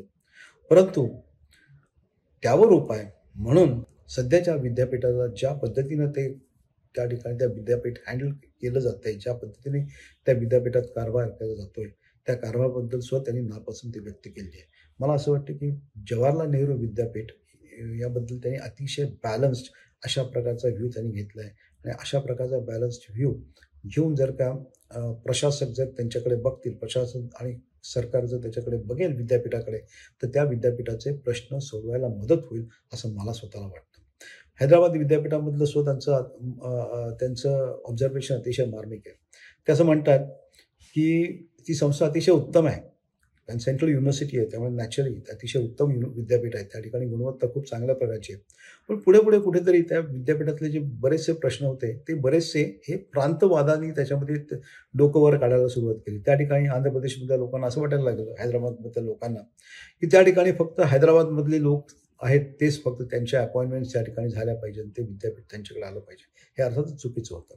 शेवटी त्यांचं असं म्हणणं आहे आणि ते परत तो हा मुद्दा त्यांनी परत आणला आहे तो, आणि तो म्हणजे असा की शैक्षणिक क्षेत्रामध्ये गुणवत्ता हीच महत्त्वाची असते. शिक्षक नेमायचा असेल तर गुणवत्तेवरतीच नेमला गेला पाहिजे. एक वेळ तुम्ही शिक्षक नेमला नाही तरी हरकत नाही, पण तो गुणवत्तेवर आधारितच नेमणुका सर्व झाल्या पाहिजेत. मला असं वाटतं की हे त्यांचं पटेल, सगळ्यांना हे पटेल. मला स्वतःला त्यातला एक चॅप्टर किंवा त्यातलं जे प्रकरण जे आहे, एक लेख तो खूप आवडला, आणि तो म्हणजे त्यांचं पॅरिसमध्ये असणारं वास्तव्य. याचं मुळात कारण म्हणजे असं की मला स्वतःला खूप वाचनाची आवड असल्यामुळे सार्थ असेल किंवा रेमंड डॅरॉ असेल किंवा हर्बर्ट मर्क्यूज असेल किंवा मायकल ब्रेश ज्यांनी नेहरूंचं चरित्र लिहिलं, ही सर्व मंडळी त्यांना भेटली होताना. हे मला फार म्हणजे मला या गोष्टीचं मला फार अप्रूप वाटतंय. वास्तविक पाहता अलीकडच्या काळामध्ये मी असे काही फार लोक बघितलेले नाही आहेत, बुद्धिमंत बघितलेले नाही आहेत, किंवा ज्यांनी सार्थला ऐकलंय किंवा ज्यांचे सार्थच्या समोर बसून ते त्याच्याशी बोलले आहेत किंवा याच्यावर. परंतु या ठिकाणी या पुस्तकाच्या निमित्तानं मला एक लक्षात आलं की doctor Harshe is one person की जे ते ह्या सर्व या बुद्धिमंतांच्या सहवासामध्ये आले, या बुद्धिमंतांचा सहवास त्यांना मिळाला आणि म्हणून हे पुस्तक अतिशय त्या पुस्तकाची जी गुणवत्ता आहे ती फार मोठी, फार वाढून गेली आहे, त्याच्यामुळे वाढली आहे असं मला वाटतं. आणि ज्यांना त्याच्यामध्ये इंटरेस्ट असेल वाचनामध्ये त्यांनी हे अवश्य हे प्रकरण त्या पॅरिसमधील त्यांच्या वास्तव्याचं प्रकरण तुम्ही अवश्य वाचा. अतिशय सुंदर प्रकरण आहे. त्यांना नेहरूंबद्दल, जवाहरलाल नेहरूंबद्दल खूप आदर आहे. आणि परत या ठिकाणी त्यांचं बॅलन्स, एक ते किती बॅलन्स लिहितात याचं एक उदाहरण मी सांगतो. जवाहरलाल नेहरूंबद्दल त्यांचं इतकं प्रेमाने त्यांनी लिहिलं आहे. त्यांच्या डिस्कवरी ऑफ इंडियाबद्दल त्यांनी लिहिलं आहे, त्यांच्या संस्था बांधणीबद्दल त्यांनी लिहिलं आहे आणि 2-3 ठिकाणी हा उल्लेख आला आहे, अतिशय उत्तम. पण अलाहाबाद विद्यापीठामध्ये असताना त्यांनी जवाहरलाल नेहरूंवरती एक लेख लिहिला होता आणि त्याच्यामध्ये काही नेहरूंच्या काही धोरणांबद्दल त्यांनी काही टिप्पणी केली. जवाहरलाल नेहरूंबद्दल प्रेम आहे, जवाहरलाल नेहरूंबद्दल खूप त्यांना आस्था आहे, पण याचा अर्थ जवाहरलाल नेहरूंच्या काही धोरणांबद्दल काही टीका टिप्पणी करूच नाहीत असं त्याचा अर्थ होत नाही. तर अतिशय सुंदर अशा प्रकारचं हे लिखाण त्यांच्या हातून झालेलं आहे. सुंदर पुस्तक आहे. शेवटी प्रत्येक पुस्तकाची एक स्वतःचं एक म्हणून एक काही मोल असतं. शेवटी अल्टिमेटली पुस्तकाचे उपयोग असतात, वाचनाचे उपयोग असतात आणि म्हणूनच हे या पुस्तकाचा समाजासाठी काय उपयोग होईल, वाचकांसाठी काय, वाचकांना काय त्याचा उपयोग होईल, या दृष्टीने जेव्हा मी विचार करतो तेव्हा मला असं वाटतं की अशा प्रकारचं पुस्तक अतिशय रेअरली, अतिशय अभावानं अशा प्रकारचं पुस्तक दिसतं की ज्या ठिकाणी एका महत्त्वाच्या व्यक्तीनं, अधिकारपदी असणाऱ्या व्यक्तीनं विद्यापीठांमध्ये काय सध्या चालू आहे, शैक्षणिक क्षेत्रामध्ये विशेषतः उच्च शिक्षणाच्या क्षेत्रामध्ये काय चालू आहे याचा त्यांनी धांडोळा या ठिकाणी घेतलेला आहे, या ठिकाणी काही मार्गदर्शन केलेलं आहे. अशा प्रकारची पुस्तकं वारंवार आपल्याला मिळत नाहीत आणि म्हणून आपल्यासमोर येत नाहीत आणि म्हणून हे पुस्तक फार मोठ्या प्रमाणावर वाचलं गेलं पाहिजे. विशेषतः मला असं वाटतं की उच्च शिक्षणासाठी येणारे जे विद्यार्थी आहेत, पदव्युत्तर शिक्षणासाठी जे विद्यार्थी ॲडमिशन्स घेतात, युनिव्हर्सिटीजमध्ये जातात, त्या विद्यार्थ्यांनी हे वाचलं पाहिजे. जे तरुण शिक्षक येतात, जे शिकवण्यासाठी जे येतात, प्राध्यापक येतात, त्या लोकांच्या हातामध्ये सुद्धा हे पुस्तक गेलं पाहिजे. तर मोठ्या प्रमाणावरती हे पुस्तक वाचलं गेलं पाहिजे. या पुस्तकाचं मोल फार मोठं आहे. मला असा भरोसा आहे की हे पुस्तक मोठ्या प्रमाणावरती वाचलं जाईल. Thank you so much. Sir, Harshe sir, तुम्ही तुमच्या गुरूंच्या विषयी, अनिरुद्ध गुप्तांच्या विषयी एक चॅप्टर लिहिलेलं आहे खरं तर, आणि अतिशय विलक्षण असा गुरु आणि विलक्षण असा शिष्य असं ते एक नातं तुमचं आहे. तुम्ही त्याच्यात लिहिता की अजून सुद्धा तुम्हाला त्यांची आठवण येते, त्यांच्याशी बोलावं असं वाटतं, वादविवाद घालावं असं वाटतं. तर नेमकं काय नातं होतं आणि इतकी वर्ष हे कसं काय तुमचं, म्हणजे आय वोंट से हॉन्टेड, पण एक प्रकारचं ते नातं टिकून राहिलं वेगळ्या प्रकारे? खरं ह्या विषयावर बोलायला फार अवघड आहे. मी कसं लिहू शकलो तो चॅप्टर हे माझं मलाच माहीत नाही. पण आम्ही गुरु शिष्य होतो, त्यांच्यामुळे मला प्रचंड गुरु आणि शिष्य होतो, आता येतं ऐकायला, आणि मला त्यांच्यामुळे प्रचंड स्फूर्ती मिळाली. यात काही वाद नाही. कसं लिहायचं हे मी त्यांच्याकडनं शिकलो. स्वतःचं सगळं लिखाण किती वेळा नापसंत करायचं हेही त्यांच्याकडनं शिकलो. कुठलंही भाषण कसं ऑर्गनाईज करायचं हेही मी त्यांच्याकडनं शिकलो. प्रसंगी माझे चांगले लेख येत असत तेव्हा त्यांच्याकडनं जेव्हा पाठ थोपटली जायचे तेव्हा असं मला आनंद होत असे.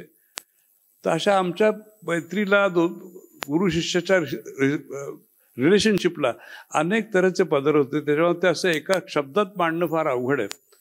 आम्हाला दोघांना काव्याचा नाद होता, आम्हाला दोघांना पॉलिटिकल फिलॉसॉफी वाचायची सवय होती.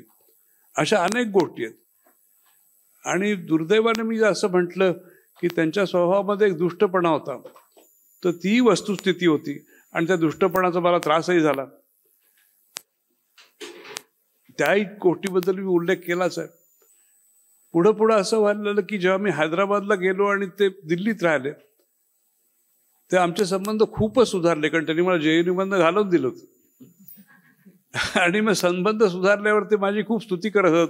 माझा सगळ्यात चांगला विद्यार्थी राजनच आहे, किंवा माझे चांगले लेख जेव्हा येत असत तेव्हा ते नेहमी म्हणत की you are brilliant and I write brilliant in patches. इतकं ते प्रामाणिकपणे माझ्याशी बोलू लागले. पण नेहमी प्रत्येक कधी कधी मला हैदराबादच्या कलिगनी खूप त्रास दिला, इतका त्रास दिला की माझी इंटिग्रिटी क्वेश्चन झाली असं मला वाटलं. म्हणून मी व्हाईस चान्सलरला पत्र लिहिलं की माझ्यावर तुम्ही एक इन्क्वायरी करा. आणि माझ्यावरच मी इन्क्वायरी करून घेतली आणि मी त्यातनं सही सलामत सुटलो. तर माझ्यावर एक कोर्ट केस झाली, ती 6 वर्ष चालली. त्याला मी न्यायाधीशांनी सांगितलं की हा मनुष्य फार प्रामाणिक आहे, पण ते ऐकायला मला 6 वर्ष लागली. तर ह्या सगळ्या वेळा अनिरुद्ध गुप्ता माझ्याशी फार प्रेमाने वागले. मला नेहमी म्हणायचे की मीडिओकर्स गँगिंग अप अगेन्स्ट यू वगैरे वगैरे. तर फार चांगलं होतं. पण धक्कादायी प्रकार असा झाला की माझं सगळ्यात एक महत्त्वाचं पुस्तक जेव्हा आलं, ज्याच्यासाठी मी चर्चा त्यांच्याशी करत असे, तर त्याचं नाव होतं 20th century imperialism, shifting counters and changing conceptions. तर ते आल्यावर त्यांना जरा वाईट वाटलं थोडंसं, एवढ्या मोठ्या पब्लिशरनी यांचं काढलं पुस्तक, कसं काय असं झालं. आणि पहिला रिव्ह्यू त्याचा इकॉनॉमिक टाइम्स मिळाला, तो अगदी धक्कादायी होता, कारण त्या माणसाला समजलंच नव्हतं. मग त्याच्यामुळे त्यांना जरा बरं वाटलं. पण पुढं काय झालं की एका मागोमाग एक जगात असे 25-30 रिव्ह्यू इतके उत्तम झाले, आणि जिथं मी जात असत तिथं माझी नेहमी स्तुती होत असे. तर त्याच्यामुळे त्यांना त्याचा त्रास व्हायला लागला सारखा असं आतून. आणि एक छोटीशी गंमत सांगतो की एकदा एक बुद्ध भिक्षू होते 2, एक सिनियर आणि एक ज्युनियर. म्हातारा एक होता त्यातला एक, आणि तरुण. ते दोघं जण एक नदी क्रॉस करत होते, आणि तिथे एक अशी तरुणी नदी क्रॉस करायचा प्रयत्न करत होती. त्या तरुण माणसांनी त्या बाईला उचललं आणि नदी क्रॉस केली, आणि म्हातारा त्याच्याबरोबर गेला. म्हणजे पुढे 2 दिवसांनी तो म्हातारा त्या तरुणाला म्हणला की तू एक बुद्ध भिक्षुक आहेस आणि तू बाईला हातात घेऊन तर तिकडे गेलास एवढा लांब, हे बरोबर आहे का? तो म्हणला त्या बाईला धरलं, निघून गेलो, हे मी केव्हाच विसरून गेलो, मला काय करायचं त्याशी आता. तर माझं पुस्तक मी लिहिलं, हा भुंगा अनिरुद्ध गुप्तांच्या डोक्यात आयुष्यभर असा होता की ते पुस्तक म्हटलं त्याच्याबद्दल कोणी की ते आपले कायम बिचारे दुःखी व्हायचे.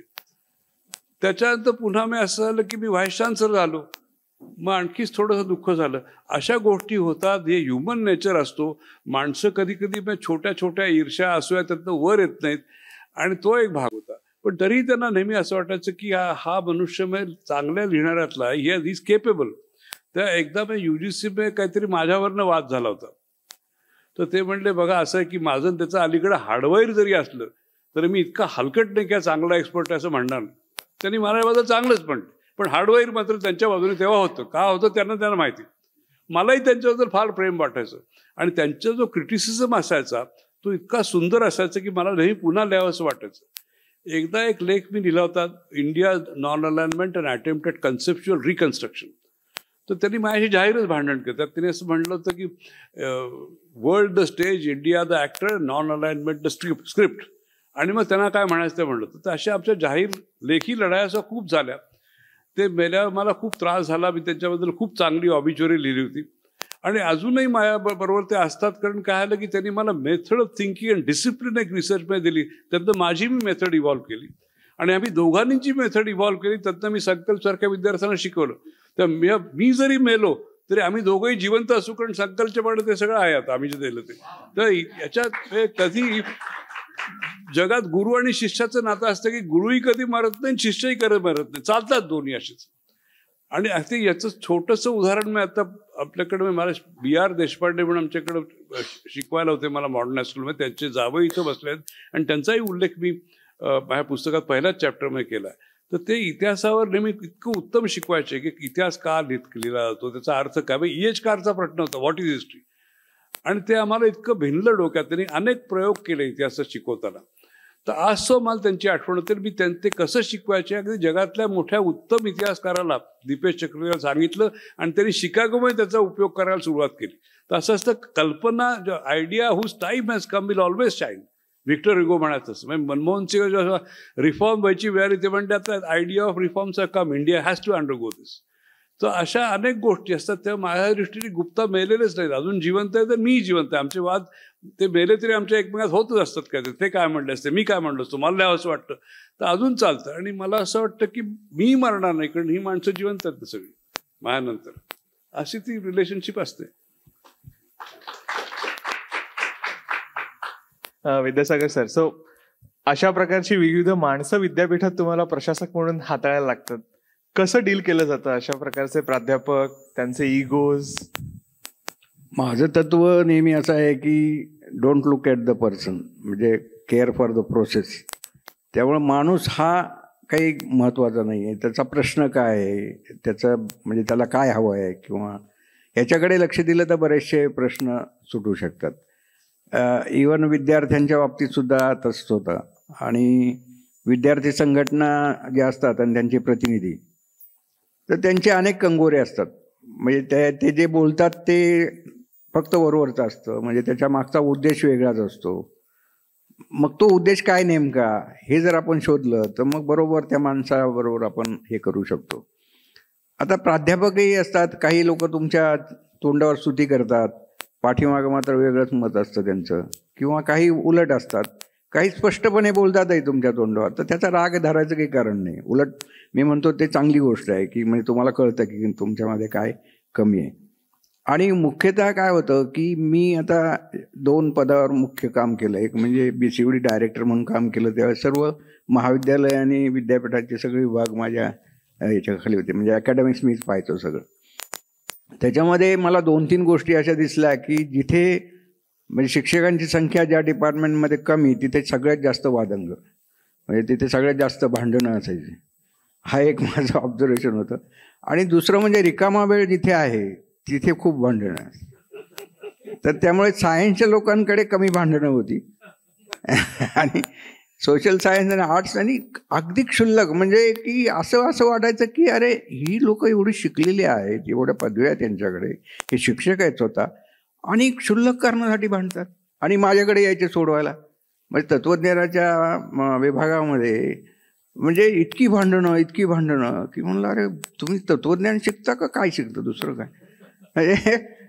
आणि कारण काय तर काय, ह्या शिक्षकांनी कोणीतरी आत होता आणि त्यांनी बाहेर कडी लावून गेला वगैरे, अरे चुकून लावली असेल ना, मग त्याचं एवढं भांडवल की बस. म्हणजे आणि म्हणजे ते मला एक फार हे वाटलं की आपण उच्च शिक्षित ज्यावेळेस होतो त्यावेळेस आपण सुशिक्षित नाहीच होत, म्हणजे किंवा आपलं वर्तमानाबद्दल आपण जास्तीत जास्त बालिश होत जातो का काय असं मला वाटायला लागलं. आणि ह्याच्यामुळे मग ह्या लोकांशी कधी कधी डील करताना आपण मुलांशी कसं करतो आपल्या तसं करावं लागायचं. म्हणजे आपण जसे मुलांना वागवतो तसं कधी कधी वाईट वाटायचं, कारण आपण काय वागवतो यांना मुलांसारखं. आता हे शिक्षक आहेत, सिनियर आहेत वगैरे वगैरे, पण ते चालू राहतं म्हणजे लोकांचं. आणि एक कुलगुरू म्हणजे काय तर सगळ्या प्रश्नांचं उत्तर तिथे आहे, म्हणजे त्यांच्याकडेच उत्तर असतं, पण ते तिथे येऊन शोधायचं आणि त्याला त्रास द्यायचा. तर हे म्हणजे प्रवृत्ती आहेच याच्यामध्ये, मानवी प्रवृत्ती. आणि दुसरं म्हणजे की शिक्षक कधी कधी अनावश्यक गोष्टींना पण चालना देतात, विशेषतः विद्यार्थ्यांच्या बाबतीमध्ये. का घाबरतात मला माहीत नाही आहे, पण ते घाबरून त्यांना हे देतात. मी नांदेडला गेलो आणि पहिल्याच मग कोणातरी काहीतरी जयंती होती आणि ते विद्यार्थी, मी म्हणलं की ह्या मुलांकडे पैसा कुठून आला एवढा, कोणी दिला यांना, विद्यापीठानं तर दिला नाही, मग कुठून आणला पैसा याने, तर म्हणे शिक्षकांनी दिला. तर मी शिक्षकांना बोलवून विचारलं की तुम्ही वर्गणी का दिली, नाही म्हणे ती द्यावीच लागते म्हणे. म्हणलं असं काय, म्हटलं पुण्यात मी कधीच दिली नाही, कधी कुठल्याही विद्यार्थ्यांनी मला धाडस केलं नाही कधी की आमच्या यासाठी, इथे काय पद्धत आहे ही. तर अशा अनेक गोष्टी असतात, तर ते सगळ्यात समजून घेऊन तुम्हाला त्यांच्याशी डील करावं लागतं. आणि मनुष्य स्वभाव तर खूप कॉम्प्लिकेटेड आहेत आणि साध्या गोष्टी कळत नाही. एक उदाहरण सांगतो. एक बाई होत्या, खूप हुशार होत्या आणि त्यांची पुस्तकंही खूप चांगली होती, पण त्यांना रीडरचं प्रमोशन मिळालं नाही. आणि मग त्या अपिलात गेल्या, तिथे त्यांचं फेटाळलं गेलं. मग राज्यपालांकडे गेल्या, तिथे पण फेटाळलं गेलं. पण त्या सारख्या जात होत्या आणि शेवटी मी आलो त्यावेळेस परत अपील आलं होतं, न्यायालय राज्यपाल असं चाललं होतं. तर ते मी सगळी पाहिली त्यांची बाजू अजिबात बरोबर नव्हती. जे काय झालं होतं ते योग्यच झालं होतं सगळं. आणि मी ते राज्यपालांना पटवून दिलं, राज्यपालांनी ते मान्य केलं. आणि मग आल्यानंतर त्या मला भेटायला आल्या. तर मी म्हणलं असं करा, तुमच्या वडिलांना कोण आहे घरी वगैरे, तर म्हणलं वडील आहेत. तर म्हणलं घेऊन या त्यांना. आणि मग त्यांना मी म्हणलं की तुम्हाला एवढंच करायचं आहे का आयुष्यभर, म्हणजे तुमच्यामध्ये एवढं टॅलेंट आहे, तुम्ही चांगल्या गोष्टी करू शकता आणि प्रमोशन आज नाही उद्या मिळेलच तुम्हाला ना, एकदा नाही मिळालं म्हणून नंतर मिळणार नाही असं नाही. तर म्हणलं तुम्ही हे सगळं सोडून द्या आणि कॉन्सन्ट्रेट ऑन युअर वर्क. आणि मग त्यांनी ते ऐकलं, नशीब म्हणजे. आणि आता त्या शी इज डुईंग फाईन, म्हणजे खूप चांगलं काम केलेलं आहे त्यांनी लिटरेचरमध्ये वगैरे. दुसरे एक होते, मी गेल्यानंतर पहिल्यांदा काय केलं की म्हणजे हर्षे सरांनी जसं म्हणजे विद्यापीठ सुधारायचा प्रयत्न केला तसंच आहे की सर्व शिक्षकांशी बोललो मी. प्रत्येकाला अर्धा तास दिला आणि सांगितलं की तुमचं सगळं मला सांगा, काय करत होता, आता काय करता आणि पुढे काय करणार आहे. आणि त्याच्यामध्ये काही चांगली लोक मला सापडली की जे खरंच चांगली होती पण ते काहीच करत नव्हती. आणि मी त्यांना म्हणलं, अहो तुम्ही का करत नाही, तुम्ही त्यामध्ये क्षमता आहे. नाही हे कारण ते कारण. म्हणलं कारणं सोडून द्या, उद्यापासून कामाला. आणि त्यातलं एक गृहस्थ म्हणजे एक शिक्षक होते, एका वर्षात नेचरमध्ये पेपर केला. नांदेडसारख्या ठिकाणी राहून नेचरमध्ये पेपर करणं फार अवघड आहे. आणि आता ते पुणे विद्यापीठात आले प्राध्यापक म्हणून वगैरे वगैरे. तर अशा प्रकारे म्हणजे माणसांना हाताळायचं म्हणजे त्यांचे प्रश्न आणि त्याच्या पलीकडे जाऊन, जसं मी म्हटलं की मुलांना जसं आपण सांभाळतो किंवा त्यांचे प्रश्न समजावून घेऊन त्यांना मार्गदर्शन करतो, असं कधी कधी करावं लागतं. खरं म्हणजे करायला लागू नये म्हणून करावं लागतं.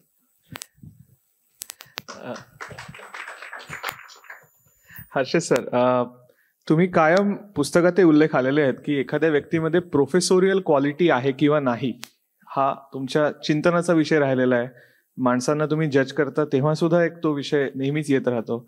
तर ही प्रोफेसोरियल क्वालिटी नेमकी असते काय आणि प्राध्यापकांच्याकडनं काय नेमकं अपेक्षित असतं? असं असतं, अगदी सामान्य शब्दात सांगायचं म्हणजे प्रोफेसर हा असा असतो की ज्याच्यामध्ये रेंज असते, रेंज ऑफ रीडिंग, पुष्कळ तऱ्हेचं वाचायची कपॅसिटी आणि डायजेस्ट करायची डेप्थ असली पाहिजे आणि power of analysis. Range, depth and power of analysis, that makes a professor. So you can cut across disciplines and read what you want to read. Depth सारखी वाचून आणि चिंतन करून येते आणि पॉवर ऑफ अनालिसिस तुमची अनालिटिकल कॅपॅसिटी. आणि हे सांगताना मला असं सांगावं असं वाटतं की पुष्कळदा प्रोफेसर सुद्धा, I don't mean to be harmful, पण असं क्लेरिकल माइंड सारखे असतात बघा प्रोफेसर. पुष्कळ ठिकाणी अगदीच युजलेस असतात.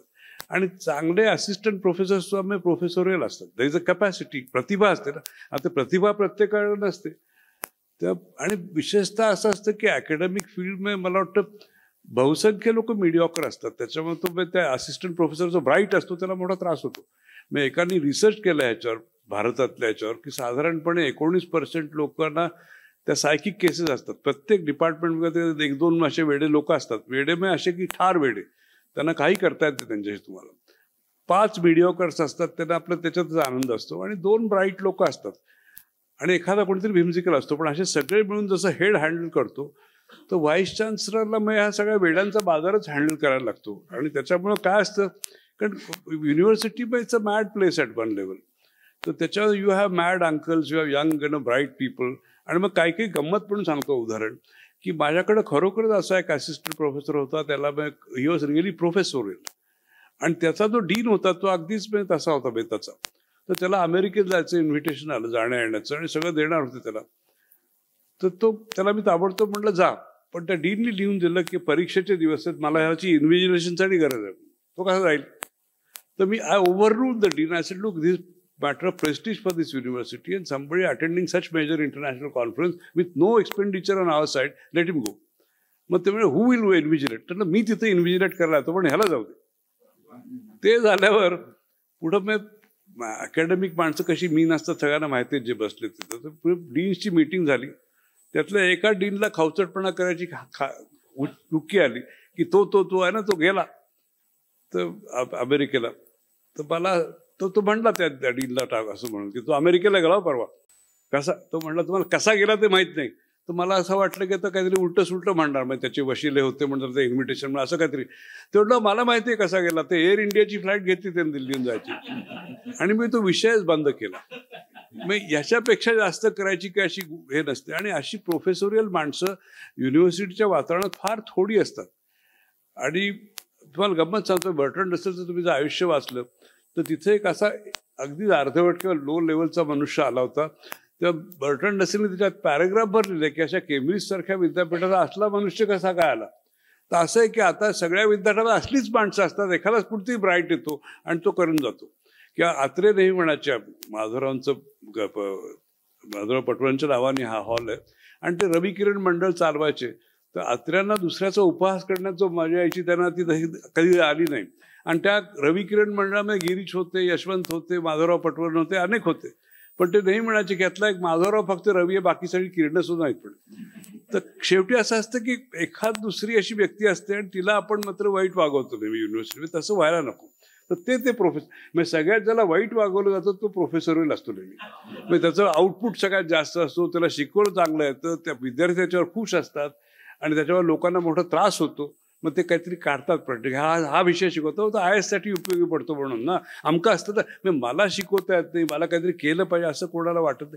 आणि असं आत्मपरीक्षण कोण कोणासाठी करेल. म्हणजे यू विल निगेट युअर सेल्फ. आणि अकॅडमिक लोकांच्या मध्ये मी काहीतरी विचित्र स्पर्धा असते बघा अशी. आणि अलाहाबादची गोष्ट सांगतो, म्हणजे तिथं काय होतं की एवढी इंटिमिडेटिंग रेप्युटेशन त्या युनिव्हर्सिटीला आहे. सगळे मोठाले नेते तिथंच झाले.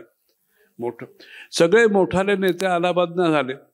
सगळे स्कॉलर्स पुष्कळ मेघनाथ सहायपासून किंवा मोठाले हरिवंशराय बच्चन में चांगली लिटरेरी फिगर सगळे अलाहाबाद में होते.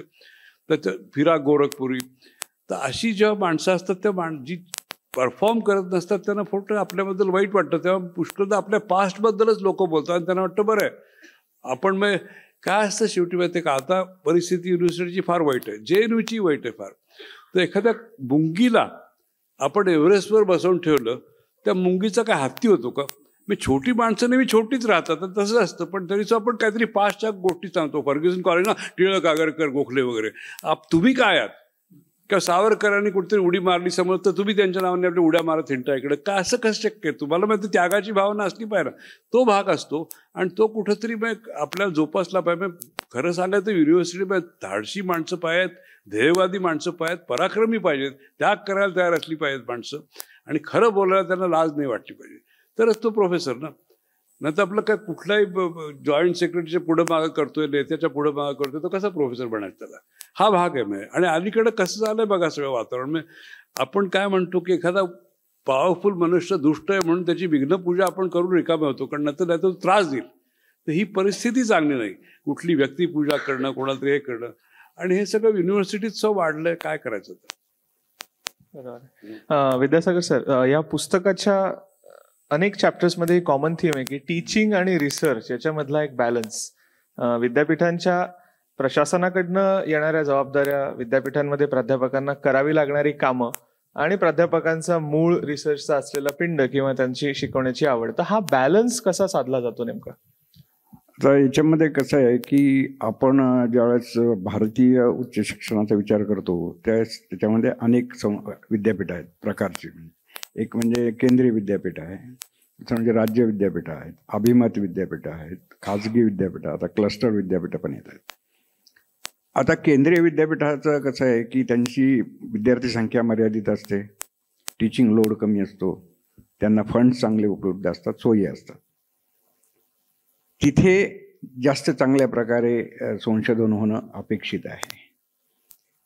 राज्य विद्यापीठामध्ये काही विद्यापीठामध्ये जसं पुणे विद्यापीठामध्ये परंपरा होती आणि इथे वर्कलोडचा एवढा बाऊ नव्हता त्या काळात आणि शिक्षकांची संख्याही चांगली होती. त्यामुळे रिसर्च आणि टीचिंग याचा व्यवस्थित बॅलन्स राहत होता. म्हणजे मी भौतिकशास्त्र विषयामध्ये 30 वर्ष काम केलं तर आमच्या डिपार्टमेंटमध्ये चांगला बॅलन्स होता, कारण टीचिंग लोड एवढं नव्हतं अवस्था. आता परिस्थिती खूप बदलली आहे. आता एक तर म्हणजे हर्षे सरांची माफी मागून सांगतो की मला असं नेहमी वाटायचं की केंद्रीय विद्यापीठामध्ये खूप चांगलं असतं आणि तिथे अनेक सोयी आहेत, अनेक सवलती आहेत आणि शिक्षकांना तिथे खूप स्वातंत्र्य आहे आणि तिथे चांगलं आहे. पण राज्य विद्यापीठाचे प्रश्न वेगळे आहेत. राज्य विद्यापीठामध्ये संलग्नित कॉलेजेस किंवा महाविद्यालय असतात, त्यांचा बोजा असतो, त्यांचं दायित्व असतं विद्यापीठावर आणि हे सगळं सांभाळून आपल्याला जर संशोधन करायचं असेल तर ते शक्य आहे प्रोव्हायडेड तुम्हाला ते फ्रीडम दिलं पाहिजे. आता पूर्वी कसं होतं की विद्यापीठामध्ये इतकी स्वायत्तता चांगली होती की सरकारी कुठलाही अधिकारी तिथे हस्तक्षेप करू शकत नव्हता.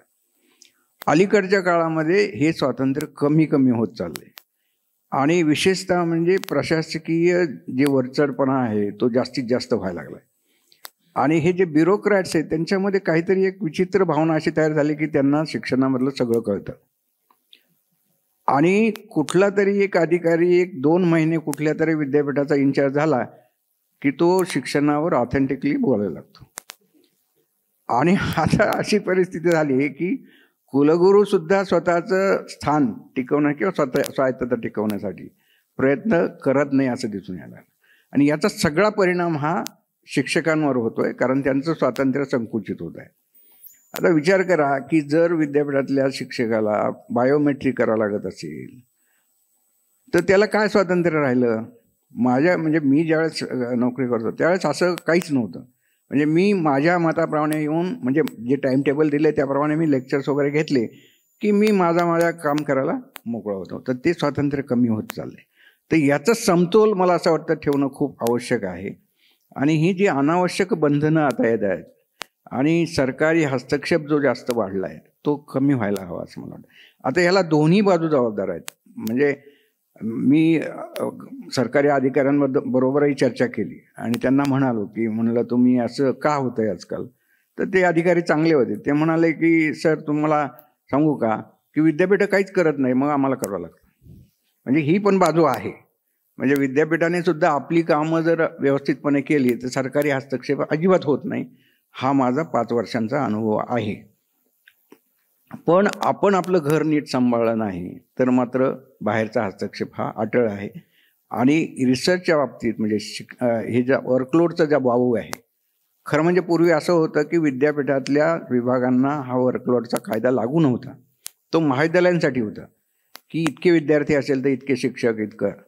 तो कायदा आता विद्यापीठांना लागू केला आणि ते खूप डेट्रिमेंटल आहे. म्हणजे त्याच्यामुळे संशोधनावर विपरीत परिणाम होण्याचे राहणार नाही. दुसरं म्हणजे शिक्षकांच्या जागा भरल्या जात नाहीत.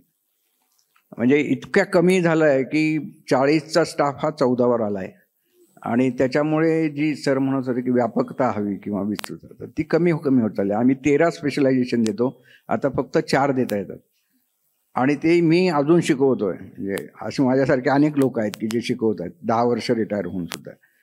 तर ही परिस्थिती फार भयावह आहे. आणि ही जर बदलली नाही तर मग मात्र म्हणजे आणि जर संशोधन केलं नाही तर मला असं वाटतं की शिक्षणाची गुणवत्ता ही कमीच होत जाणार आहे. कारण जोपर्यंत शिक्षक हा संशोधनामध्ये काही करत नाही तोपर्यंत त्याचं ज्ञान हे अद्ययावत राहू शकत नाही. आणि त्यामुळे त्यांनी जे काही शिकलेलं असेल अगोदर ते त्याचा एक्सपोनेन्शियल डिके होतोच. आणि त्यामुळे त्याच्याजवळ काही शिल्लक राहत नाही 10 वर्षानंतर. ही वस्तुस्थिती, कारण ज्ञान पुढे जात असतं आणि आपण कुठेच गेलेलं नाही. तर ही भयावह परिस्थिती येण्याची शक्यता खूप आहे. तर त्याच्यासाठी म्हणजे दोन्ही बाजूंनी प्रयत्न आवश्यक आहे. ओके, हर्षद सर, तुम्ही पॅरिसमध्ये होतात, त्याच्या आधी पुण्यात शिकलात. पॅरिसमध्ये तुम्हाला स्थायिकही होता आलं असतं, परदेशात रादर, नॉट नेसेसरली पॅरिसमध्ये. पण तुम्ही भारतात आलात, जाणीवपूर्वक भारतातल्या शिक्षण क्षेत्रात करिअर करायचा निर्णय घेतलात. का असं केलं आणि आता मागे वळून बघताना काय वाटतं?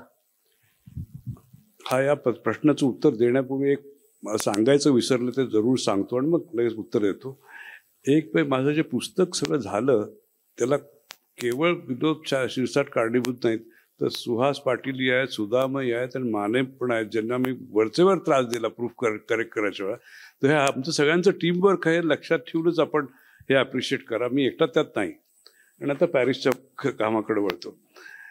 मला असं वाटतं की 2 गोष्टी मला पॅरिसलाही असे अनुभव आले आणि कोलंबियाच्या स्टेमध्येही अनुभव आले.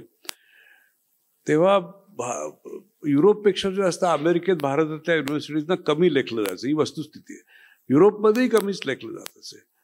त्या जोपर्यंत आपल्या देशातल्या युनिव्हर्सिटीजना किंवा आपल्या लोकांना मानाने वागवलं जात नाही तोपर्यंत तिथं राहायचं आणि त्यांच्या काहीतरी कल्पनावर विश्वास ठेवून काम करायचं हे माझ्या मनाला कधी पटलं नाही. मग कुठेतरी माझा स्वाभिमान सारखा दुखावत होता.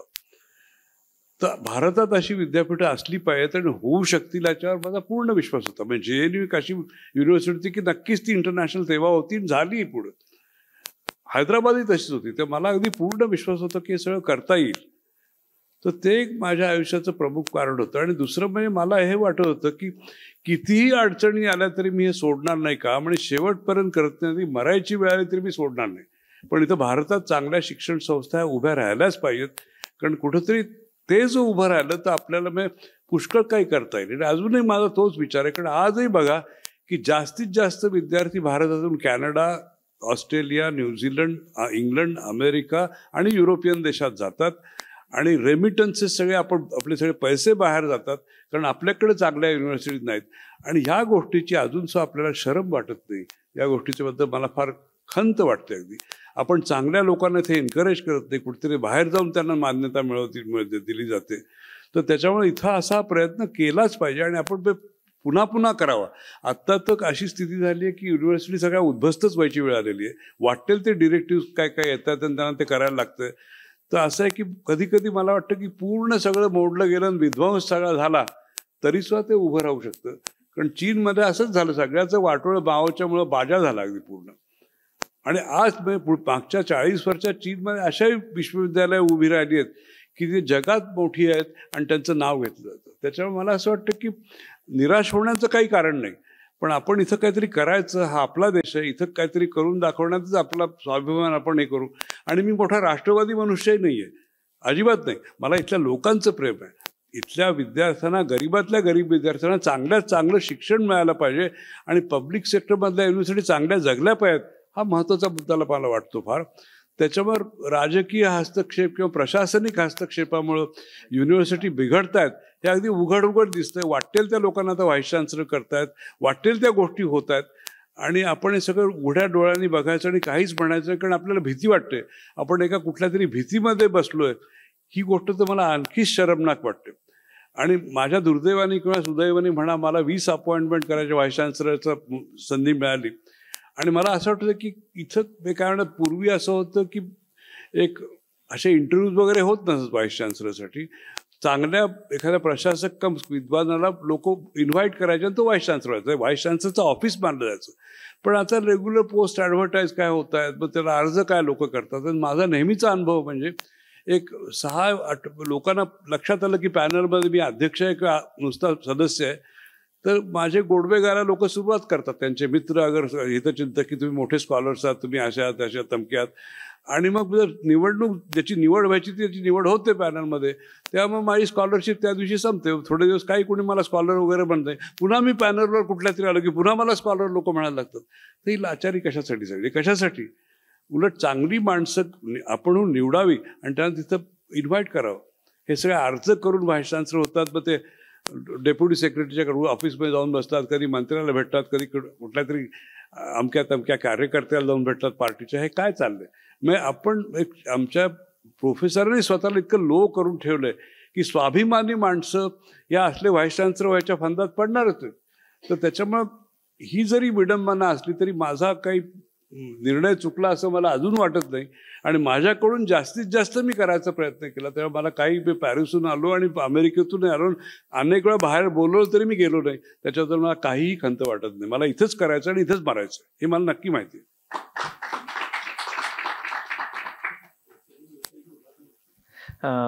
विद्यासागर सर, तुम्हाला तर व्हीसी होण्यासाठी लोकांना अर्ज करायला लागतात. तुमची तर अपॉइंटमेंट झाली असणार आहे. तुम्ही एक व्हीसी म्हणून जेव्हा काम करत होतात, अशा प्रकारचं पुस्तक समजा तुमच्या समोर आलं असतं, कशा प्रकारे उपयोग होऊ शकला असता? नाही, उपयोग निश्चितच झाला असता.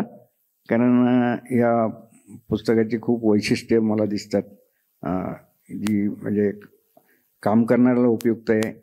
आता प्रश्न असा आहे की आपण जी एक व्यवस्था स्वीकारली ती व्यवस्था आपण बदलू शकत नाही. तर ती असताना आपण जास्तीत जास्त चांगलं काय करू शकतो एवढंच आपल्या हातात असतं. आता कुलगुरू पदाच्या शर्यतीत मी ज्यावेळेस म्हणजे मला टाकलं गेलं, पहिलं माझी इच्छा नव्हती, पण लोक म्हणाले चला आता गेलो. 4 वेळा मी 5 मध्ये आलो होतो, 4ही वेळा नाकारलं गेलं. आणि मग मी म्हटलं जाऊ दे, सोडून दे आता, काय कशाला करायचं वगैरे वगैरे. तरी लोक म्हणाले नाही, ह्या एकदा करून बघा आमच्यासाठी. आता प्रश्न असा आला की माझी नांदेडला निवड झाली, तर ते चान्सलरला वाईट वाटत होतं की ह्या माणसाला आपण 4 वेळा परत पाठवलं आहे. त्यांनी ते बोलूनही दाखवलं मला नंतर, त्यांचा मोठेपणा आहे तो. पण मग माझ्या घरच्यांनी मला प्रश्न विचारला की नांदेडला कशाला जात आहे, इथे तर चांगलं चाललंय तुमचं पुण्यामध्ये. तर मी त्यांना एकच सांगितलं की म्हणलं कुलगुरूंच्या हातामध्ये एक पूर्ण संस्था येते, सिस्टीम येते. आणि तुम्ही जन्मभर जे सांगत फिरताय लोकांना की हे व्हायला पाहिजे, ते व्हायला पाहिजे, असं व्हायला पाहिजे, तसं व्हायला पाहिजे, आता ते करण्याची संधी तुम्हाला आहे. तर मला असं वाटलं की ही एक संधी आहे आणि ती संधी आपण घेतली पाहिजे. आणि म्हणून मी मग म्हणजे स्वीकारलं आणि मी माझ्या पद्धतीने काम केलं. मी कोणालाही म्हणजे कुठलाही इंटरफिअरन्स होऊ दिला नाही. त्याचे तोटे होतात, ते हर्षी सरांना चांगलं माहिती आहे. तुम्हाला कमिट्यांवर घेत नाही, बाजूला ठेवलं जातं वगैरे, इट्स ओके, त्याने काही फरक पडत नाही. पण तुम्ही करू शकता चांगलं काम. आता हे पुस्तक वाचताना मला ज्या गोष्टी भावल्या त्यातल्या काही गोष्टींचा उल्लेख करणं अत्यंत आवश्यक आहे. या पुस्तकात 50 वर्षाहून अधिक कालखंडचं तुम्हाला चित्रण दिसतं, विस्तृत असं चित्रण आहे. आणि हा शिक्षणातील अनुभवांचा परामर्श आहे, खूप चांगल्या प्रकारे घेतलेला. नंतर हा परिप्रेक्ष्य तसा मर्यादित वाटतो मला, कारण की हे केंद्रीय विद्यापीठाशी संलग्नित आहे, पण तरी तो प्रातिनिधिक आहे. म्हणजे त्याचे अनेक आयाम सगळीकडे लागू होतात किंवा घटक ज्याला म्हणतो आपण ते लागू होतात. मुख्य मुद्दा म्हणजे गुणवत्ता आणि सामाजिक न्याय यामधील समतोल राखणं आवश्यक आहे. हा एक त्यातनं संदेश दिसतो, कारण दोन्ही गोष्टी आवश्यक आहेत. कारण आपण ज्यावेळेस आपण मिडिओक्रिटी म्हणतो किंवा गुणवत्तेच्या गोष्टी करतो, त्यावेळी एक सामाजिक परिस्थिती पण त्याला कारणीभूत असू शकते, हे पण आपल्याला लक्षात घेतलं पाहिजे. पण हे दोन्हीकडनंही मला असं वाटतंय, कारण दोन्हीकडूनही अतिरेक होतो कधी कधी. म्हणजे एखादा गुणवत्तापूर्ण सिलेक्ट झाला की मग लगेच त्याचा जातीयतेचा रंग दिला जातो, किंवा नाही झाला तरी दिला जातो वगैरे. तर हे होता कामा नये. तर त्याच्यामध्ये एक समतोल असावा असं मला वाटतं. गुणवत्तेच्या निकषावर शिक्षकांची नेमणुका सरांनी अगदी व्यवस्थित सांगितलं आहे. मानवी संबंधांची गुंतागुंत जी आहे ती अनाकलनीय आहे. आणि हे याच्यातनं वारंवार स्पष्ट होतं की आपण जरी एका विशिष्ट विचाराने पुढे जात असलो तरी आजूबाजूची माणसं कसा विचार करतात हे समजणं किंवा एक समजून घेणं सुद्धा खूप अवघड आहे. जीवनात ध्येयवाद जपायला हवा, हे तत्व या पुस्तकातनं अगदी प्रखरपणे मांडलेलं आहे. आता ध्येयवाद म्हणजे शिक्षण क्षेत्रामध्ये हवा, कारण तो एक घटक आहे. जागतिक तोडीच्या शिक्षण संस्था निर्माण व्हायला हव्यात, हे याच्यामधनं प्रकर्षाने जाणवतो. यासाठी कुठला मार्ग अवलंबावा याचा एक खुणा जागोजाग आपल्याला दिसतात. भाषा अतिशय ओघवती आहे, निवेदन पारदर्शी आहे, म्हणजे ट्रान्सपरन्सी ज्याला म्हणतो आपण निवेदनातली. कारण काही काही गोष्टी सांगायला खूप अवघड असतात, लिहायला त्याच्याहून अवघड असतात. म्हणजे आपण जरी एखादा विचार केला तरी तो योग्य शब्दात मांडणं ही फार कठीण गोष्ट आहे.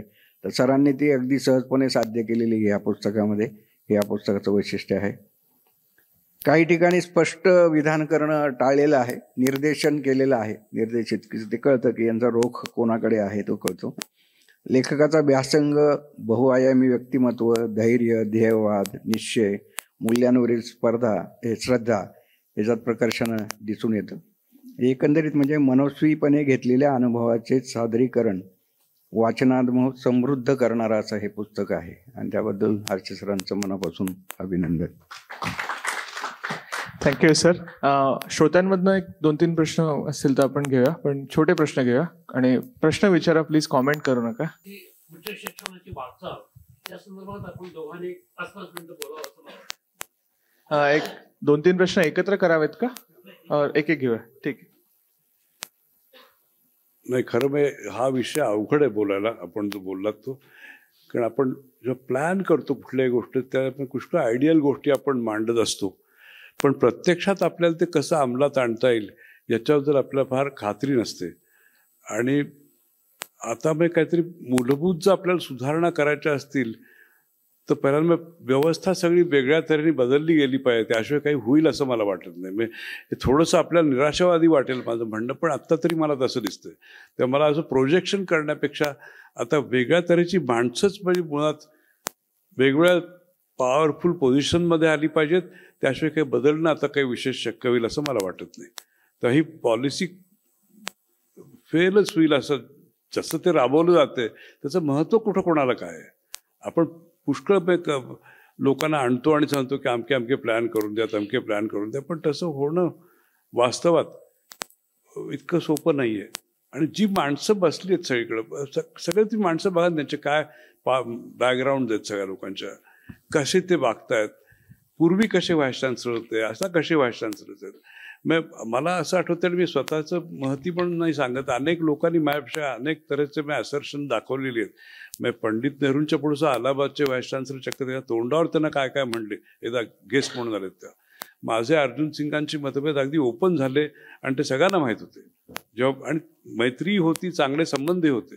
तर असं फटकन मी मिनिस्टरशी उभं राहून काही सांगायला, आणि मी राजीनामाही द्यायला तयार होतो. तर अशी माणसं पुन्हा आली पाहिजेत. मी त्यांना त्या व्हाईस चान्सलरची पदाचा लोभ नाही, पण कुठल्या तरी ध्येयाचा ध्यास आहे, संस्था उभा करायचा ध्यास आहे ना. तर ज्या गोष्टी मी आता काय असतं, कुठली संस्था, युनिव्हर्सिटी असो ती तर महत्त्वाचीच. वेगवेगळे विचार जोपर्यंत युनिव्हर्सिटीत बोलले जात नाहीत तोपर्यंत युनिव्हर्सिटीला काही महत्त्वच येणार नाही. एकाच विचाराला तुम्ही महत्त्व दिलं तर कसं होईल? ते काय सेमिनरी आहे का, शाखा आहे का, काय युनिव्हर्सिटी काय आहे? आणि बाबा वाक्यम प्रमाणम नावाचा प्रकार जो आता आलाय, त्याच्यामुळे तर कधीच संशोधन होऊ शक्य नाही. तेव्हा ह्याच्यावरच तुम्ही बोला. किंवा अगदी साध्या गोष्टी मी सांगितलं बागलाने की नेहरूंच्यावर माझा लोभ आहे, तर त्यांच्यावर मी टीकाही केली. रामचंद्र गुहा माझे मित्र, त्यांना माहिती आहे. पण त्याच्याबद्दल वाटेल ते बोलायचं, गांधींच्याबद्दल वाटेल ते बोलायचं, आणि ते चालतं. मग तुम्ही आयकॉनच डिस्ट्रॉय करताय फ्रीडम स्ट्रगलची. आणि कशासाठी? किंवा भारत ही संकल्पना काय आहे तीच डिस्ट्रॉय करायची. तर असा मूलभूतच आता मला फरक वाटतो. आणि जोपर्यंत आपण हे बदलत नाही की सगळं डिस्ट्रॉय करायचं किंवा काही झालंच नाही असं म्हणायचं पूर्वी, असं शक्य आहे का? आपण सगळे we stand on the shoulders of our प्रिडिसेसर्स.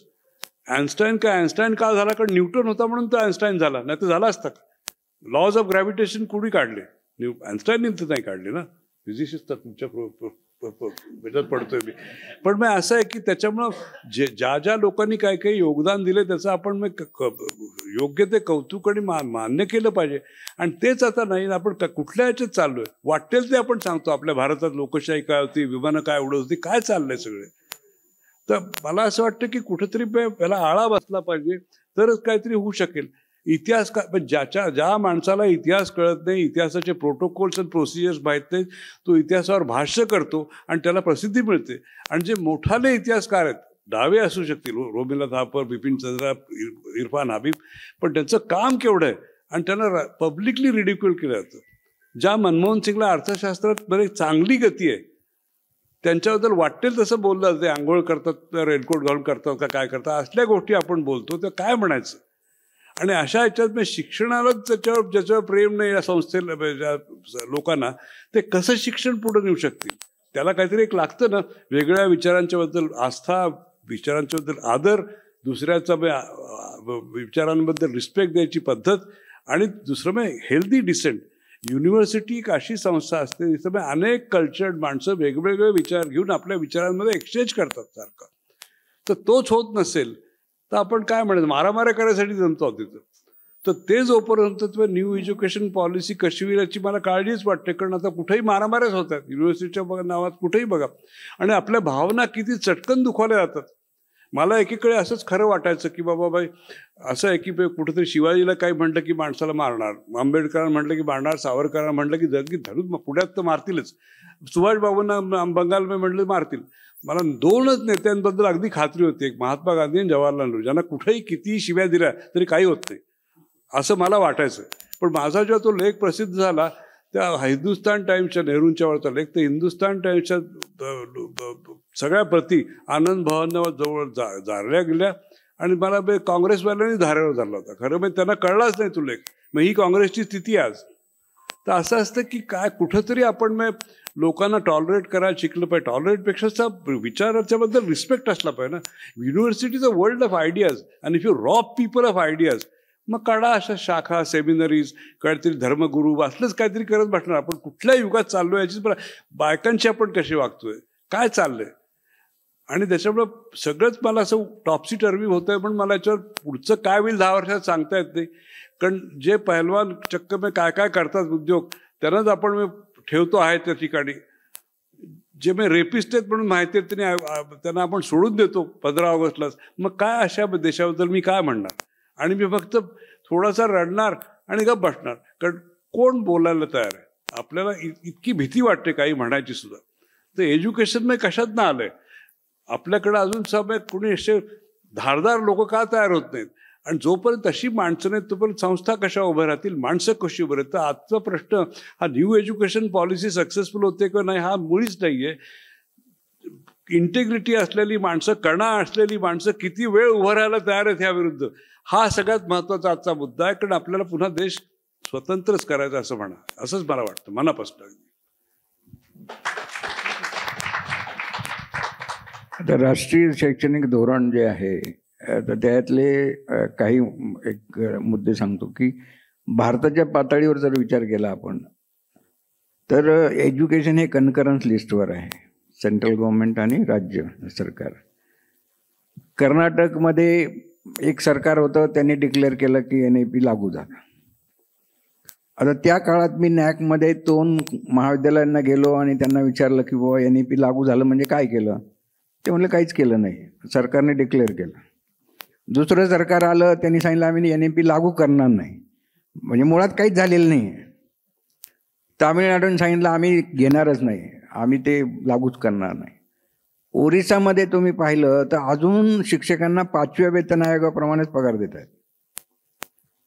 महाराष्ट्रामधली परिस्थिती अशी आहे की आपल्याकडे अनुदानित आणि विनानुदानित असे 2 प्रकारचे महाविद्यालय आहेत.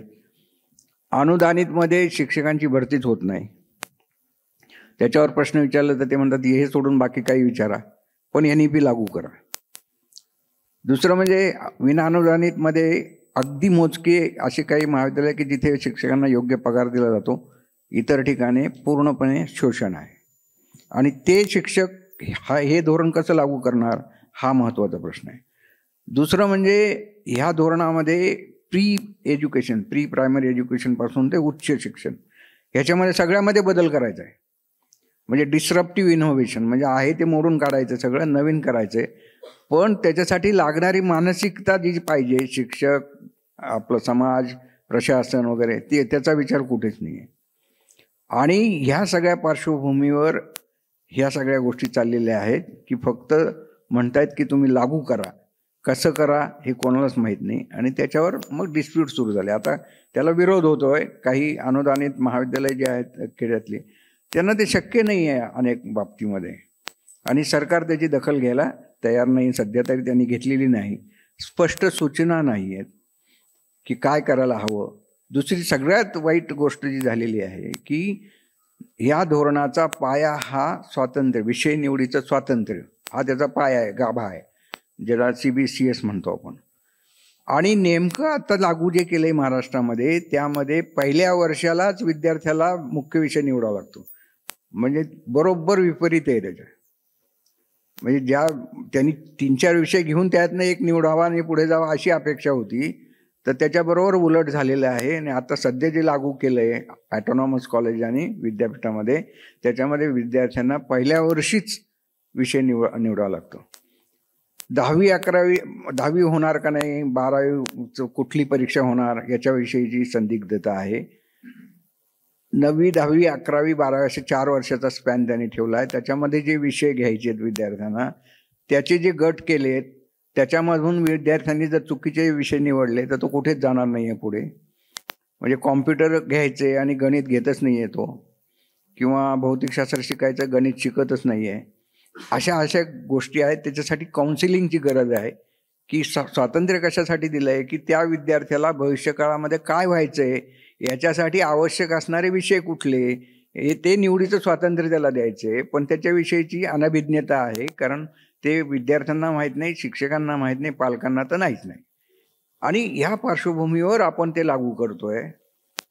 आणि त्याच्यामुळे अंमलबजावणीमध्ये हे धोरण सपशेल फेल होणार.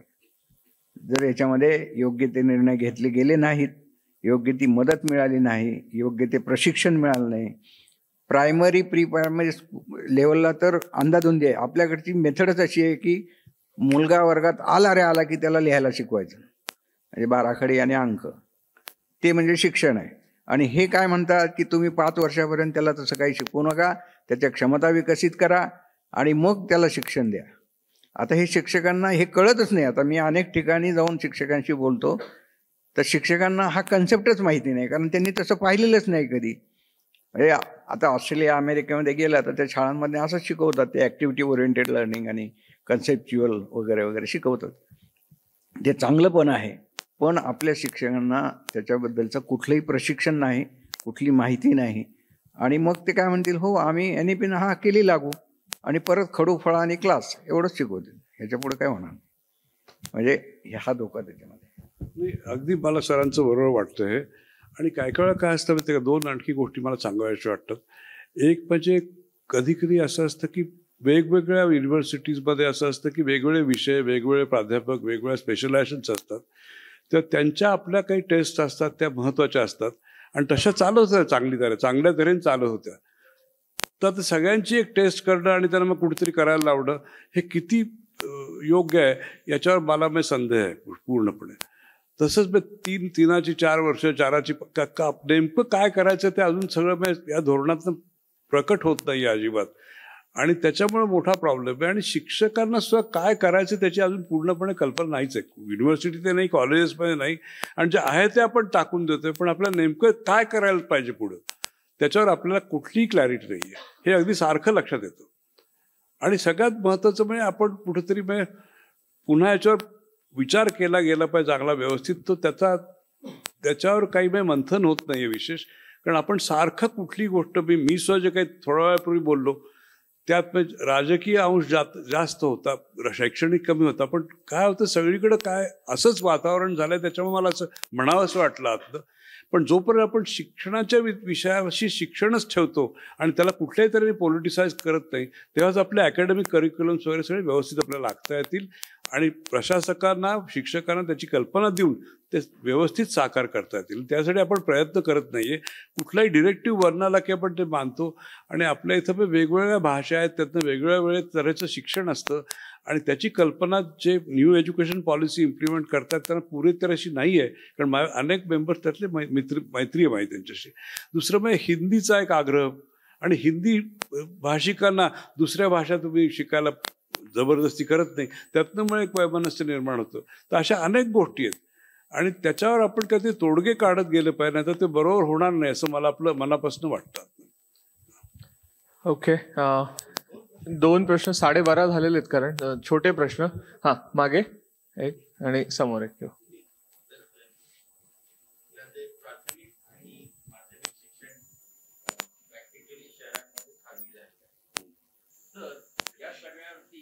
खाजगी विद्यापीठ जी होती तो आशेचा किरण आहे. कारण आता विद्यापीठ खाजगी यायला आणि ती आशेचा किरण आहे. म्हणजे रिसर्च पुढे नेणे किंवा बॅलन्स ऑफ किंवा क्वालिटी म्हणजे गुणवत्तेला अल्टिमेट. कारण सरकारी हस्तक्षेप का होतो, कारण त्या पैशावर तो हस्तक्षेप तोडायचा असेल तर स्वतः पैसे उभे करा आणि स्वतःच्या माध्यमातून चालू करा. हाच उपाय शेवटी पण असंच होणार आहे की शाळांमध्ये शिकवण्यानंतर शिकतात पुढे शाळेत शिकत. तसंच आपण न सांगता तसंच झालं तर विद्यापीठाला. ओके, समोरचा 2 प्रश्न एकत्र घेऊयात. मला असं वाटतं सर प्रश्न 2 गोष्टीमध्ये आपण जबाबदार असं मला वाटतं. एक तर आपण सारखं म्हणतो की तुम्ही अन्याय करू नका, पण अन्याय सहन पण करू नका आणि अन्यायाच्या विरुद्ध उभा. गेली कित्येक वर्षापासून, म्हणजे मला रिटायरमेंट 15 वर्ष झाली आणि अंडर पेमेंट हा प्रकार सातत्याने कायम आहे. आणि दुसरी गोष्ट, विना अनुदानच्या तत्वावरची प्राध्यापक आणि अनुदानित वर्ग हे दोघं जण एकत्रित काम करत असताना एका पंक्तीमध्ये भरभरून अन्याय आणि दुसऱ्याच्यामध्ये काही नाहीच आहे. आणि हे आपण कायमच सहन करत आलेलो आहे. ह्याच्याबद्दल आपल्याला स्वतःला किती अन्याय, किती चीड आहे ह्याच्यावर सगळं पुढचं चित्र हे सगळं क्लिअर दिसणार. आणि आपल्यावर काही अजिबात आपण तितकेच कोड घ्यावं. म्हणजे मी तरी थोडा कोड आहे हे मला वाटतं की तू उपाशी राहा नाही तर जिवंत राहा. मला पूर्ण मिळालं ना त्याच्यामध्ये मी समाधानी आनंदाने. परस्परांना जोडणारे दोन्ही ठीक. आत्ता जो पहिला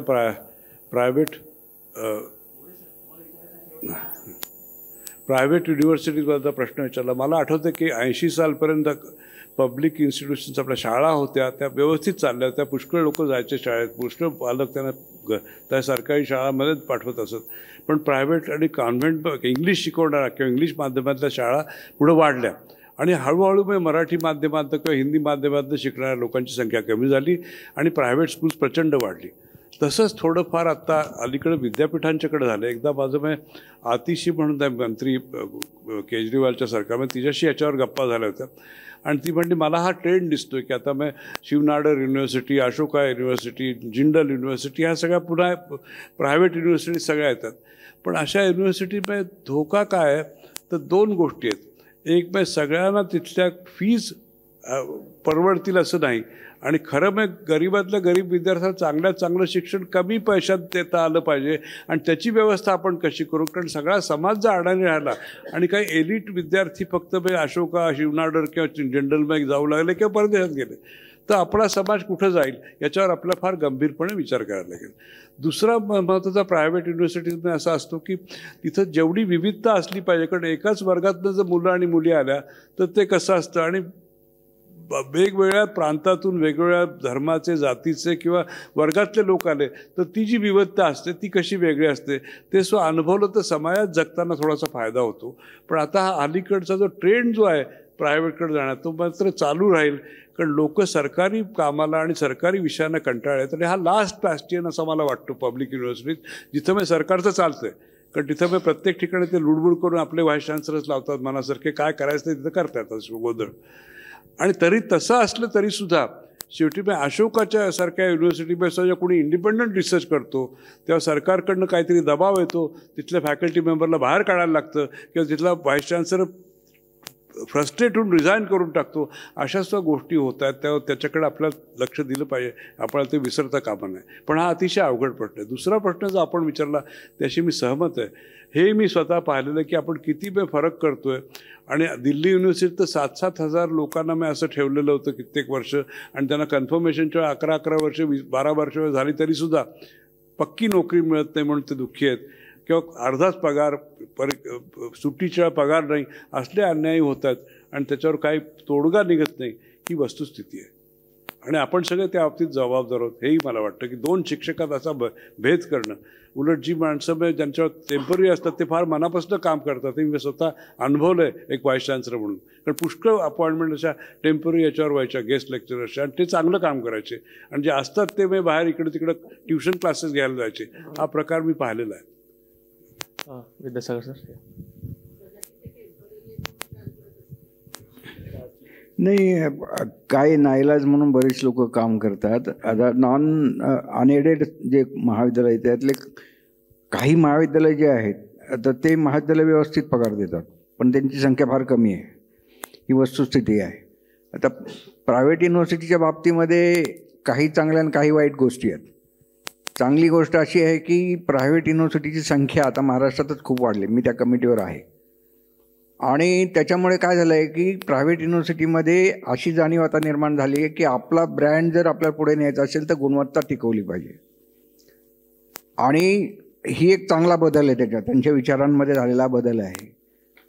पण त्याचबरोबर ज्या आपल्या राज्यसंस्था आहेत किंवा सरकारने चालवल्या आहेत त्या दिवसेंदिवस खाली चालल्या. ते होता कामा नये असं मला वाटतं. कारण की सर्वसामान्य विद्यार्थी जो आहे स्तरामधला त्याला गुणवत्तापूर्ण शिक्षण मिळालं पाहिजे आणि हे सरकारचं दायित्व आहे खरं म्हणजे.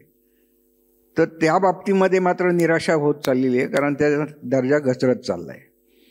इकडे आता यांना ते म्हणतात की तुम्ही काही स्कॉलरशिप द्या, हे करा ते करा, पण तुम्हाला माहिती आहे की प्रायव्हेटमध्ये ते फक्त तोंडाला पानं पुसण्यासारखा प्रकार असतो. त्यांना स्वतःला काही इच्छा नसते द्यायची, केवळ आपलं वरून हे आलेलं आहे म्हणून ते काहीतरी करून दाखवतात की ते म्हणतात की EWS खाली 10% द्या, तर मग ते इकडून तिकडून गोळा करून दाखवतात की आमचे EWS खाली एवढे झालेले आहेत. प्रत्यक्षात फी मात्र खूप जास्त असते. तर तो एक भाग आहे की डिस्पॅरिटी जी आहे त्याच्यामध्ये की जे आता सर्व स्तरांमधले सधन लोक आहेत, सगळेच येतात. असं काही नाही आता की पूर्वीसारखं इतका फरक नाही राहिला आहे. फरक अजून, पण तो फरक हा आर्थिक बाबतीमध्ये जास्त दिसतो सामाजिकपेक्षा. आणि त्यामुळे प्रायव्हेट युनिव्हर्सिटीज काढण्याकडे सरकारचं धोरण आहे की बाबा आमच्यावरचा भार कमी झाला पाहिजे. पण भार कमी होत असताना तो पैसा त्यांनी म्हणजे शिक्षण संस्था आहेत किंवा जे एडेड आहेत त्यांच्याकडे वळवला पाहिजे. आणि त्याच्यासाठी आग्रह धरणं फार आवश्यक आहे. पण तिथे गंमत अशी आहे की ह्या सगळ्या प्रायव्हेट संस्था ह्या कोणाच्या आहेत तुम्हाला माहिती आहेत. त्यामुळे निर्णय कोण घेणार? आणि त्यांना असं वाटतं की ह्या संस्था चांगले चालले तर आपल्याकडे कोण विद्यार्थी येणार. त्यामुळे ह्यांना खाली आणा, म्हणजे तिकडे नाईलाजानेच फक्त लोक जातील, बाकीचे सगळे आपल्याकडे येतील. हा पण धोका त्याच्यामध्ये दिसतो मला. पण एवढाच एक चांगला बदल झाला आहे की private universities are going after the quality.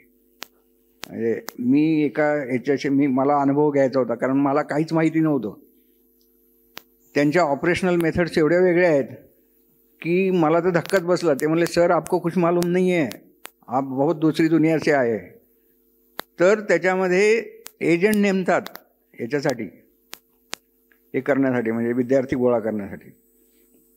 आणि देशामध्ये अनेक ठिकाणी त्यांच्या हे असतात, ऑफिसेस असतात, आणि त्यातनं विद्यार्थी तिकडे येतात. हे विशेष आहे. आणि सगळ्यात एक चांगली, फक्त मी त्यांना म्हणलं बाबा तुम्हाला जर मला याच्यावर ठेवायचं असेल ॲडवायझर म्हणून, तर प्रत्येक शिक्षकाला व्यवस्थित आणि तुम्ही जो सांगितला आहे तोच पगार जर मिळाला तर मी इथे राहीन, अन्यथा राहणार नाही. आणि तेवढी गोष्ट त्यांनी मान्य केली आहे. तेवढीच एक त्यातली चांगली गोष्ट आहे. तर असा एक ट्रेंड आता पुढे चालू झालेला आहे. आता तुमची आर्थिक परिस्थिती काय आहे, तुमच्या गरजा काय आहेत त्याच्यावर ते अवलंबून आहे. खरं म्हणजे हा सरकारीमध्ये जाणं असं मी सांगितलंच असतं. काल जर मला विचारलं असतं तर आज मी सांगू शकत नाही, कारण आज परिस्थिती खूप बदलली आहे. थँक्यू. फायनली विनोद सर. नाही, आपला बरोबर 2 तास कार्यक्रम झालेला आहे. सुरुवातीचं प्रास्ताविकासह आणि अतिशय टू द पॉईंट प्रश्न आणि प्रश्नांनाच सुसंगत पुढे घेऊन जाणारे, नवे आयाम बहाल करणारी उत्तरं, असा आपला छान आटोपशीर कार्यक्रम झाला. त्यामुळे विचारपीठावरचे आपल्या ह्या 3ही मान्यवरांचे आणि अर्थातच तुम्हा सर्वांचे मनपूर्वक धन्यवाद. जाता जाता एकच छोटीशी सापडलेली विसंगती मी फक्त अधोरेखित करतो. आपल्या कार्यक्रमातली नाही, शिक्षण व्यवस्थेतली. 1998 साली अरुण टिकेकर लोकसत्ताचे संपादक होते आणि तेव्हा ते त्यांचं तारतम्य नावाचं सदर लिहित होते. एकूणच विचारातलं तारतम्य आणि वर्तनातलं तारतम्य कसं असावं राजकीय, सामाजिक, सांस्कृतिक जीवनात, असे ते अतिशय लोकप्रिय कॉलम होता. आणि आपल्याला लिहिता यायला हवं असं जर मला पहिल्यांदा कधी वाटलं असेल तर ते तारतम्य सदर वाचून. तर ते सदर 5.5 वर्ष चाललं, दर आठवड्याला असायचं. आणि त्याचा समारोपाचा जो लेख होता पूर्ण सदर थांबल्यानंतर, त्याचं शीर्षक होतं सारे बदल उच्च शिक्षणापासून सुरू होतील पण टिंबटिंबा. ही गोष्ट आहे 1998च्या मध्याची, ऑगस्टची. त्यानंतर त्यावेळी मी विद्यार्थी होतो. त्यानंतर 18 वर्षांनी मी साधनेचा संपादक होतो आणि अरुण टिकेकरांनाच मी माझ्या संपादकीय लेखांचं पुस्तक अर्पण केलेलं आहे. टिकेकर आणि केतकर दोघांनाही. टिकेकर नंतर मग खूप चांगला योग असा की आमच्या सगळ्याच लोकांनी त्यांना साधनाचं विश्वस्तही करून घेतलं होतं. ते लोकसत्ताचे संपादक म्हणून निवृत्त झाल्यानंतर एशियाटिक सोसायटी ही महाराष्ट्रातली, मुंबईतली सर्वाधिक जुनी संस्था, तिचे प्रेसिडेंट होते 10 वर्ष. आणि त्यांनी मुंबई विद्यापीठाचा इतिहास लिहिलेला आहे 150 वर्षांचा, स्थापनेपासून तर पुढचे 150 वर्ष. त्यांच्या मृत्यूच्या काहीच दिवस आधी, 2016ला मृत्यू झाला, काही दिवस आधी त्यांचं कालचक्र नावाचं एक पुस्तक प्रकाशित झालं. त्या कालचक्र मी खरं तर कॉलम म्हणून वाचला होता लोकमतमध्ये, आणि मी फक्त प्रास्ताविक त्याचं वाचण्यात मला रस होता. आधीचे सगळे लेख मी वाचलेले होते. एशियाटिक सोसायटीमध्ये त्याचा प्रकाशन समारंभ झाला आणि तो कार्यक्रम संपून मी ज्यावेळी परत निघालो तेव्हा गाडीमध्ये मी त्याचं प्रास्ताविक वाचत होतो. आणि प्रास्ताविकात त्यांनी पहिल्या दुसऱ्याच परिच्छेदामध्ये असं म्हटलं की आता शिक्षणाची व्यवस्था इतकी हाताबाहेर गेलेली आहे, इतकी बिघडलेली आहे की जर आता थोडीफार आशा बाळगायचीच असेल तर प्राथमिक आणि माध्यमिक शिक्षकांच्याकडून ती बाळगावी लागेल. 1998 ते 2016 बरोबर 18 वर्षामध्ये झालेला ऱ्हास. सारे बदल उच्च शिक्षणापासून सुरू होतील पण, आणि आता आशा बाळगायचीच असेल तर प्राथमिक व माध्यमिक शिक्षकांच्याकडून. मी त्यांना दुसऱ्या दिवशी फोन केला, ही तुमच्या मनातलं परिवर्तन हे 18 वर्षात कसं झालं, त्याच्यावर त्यांनी एकही शब्द उत्तर न देता फक्त हसले आणि मला ते म्हणाले की मी मनातल्या मनात हसतो. थँक्यू.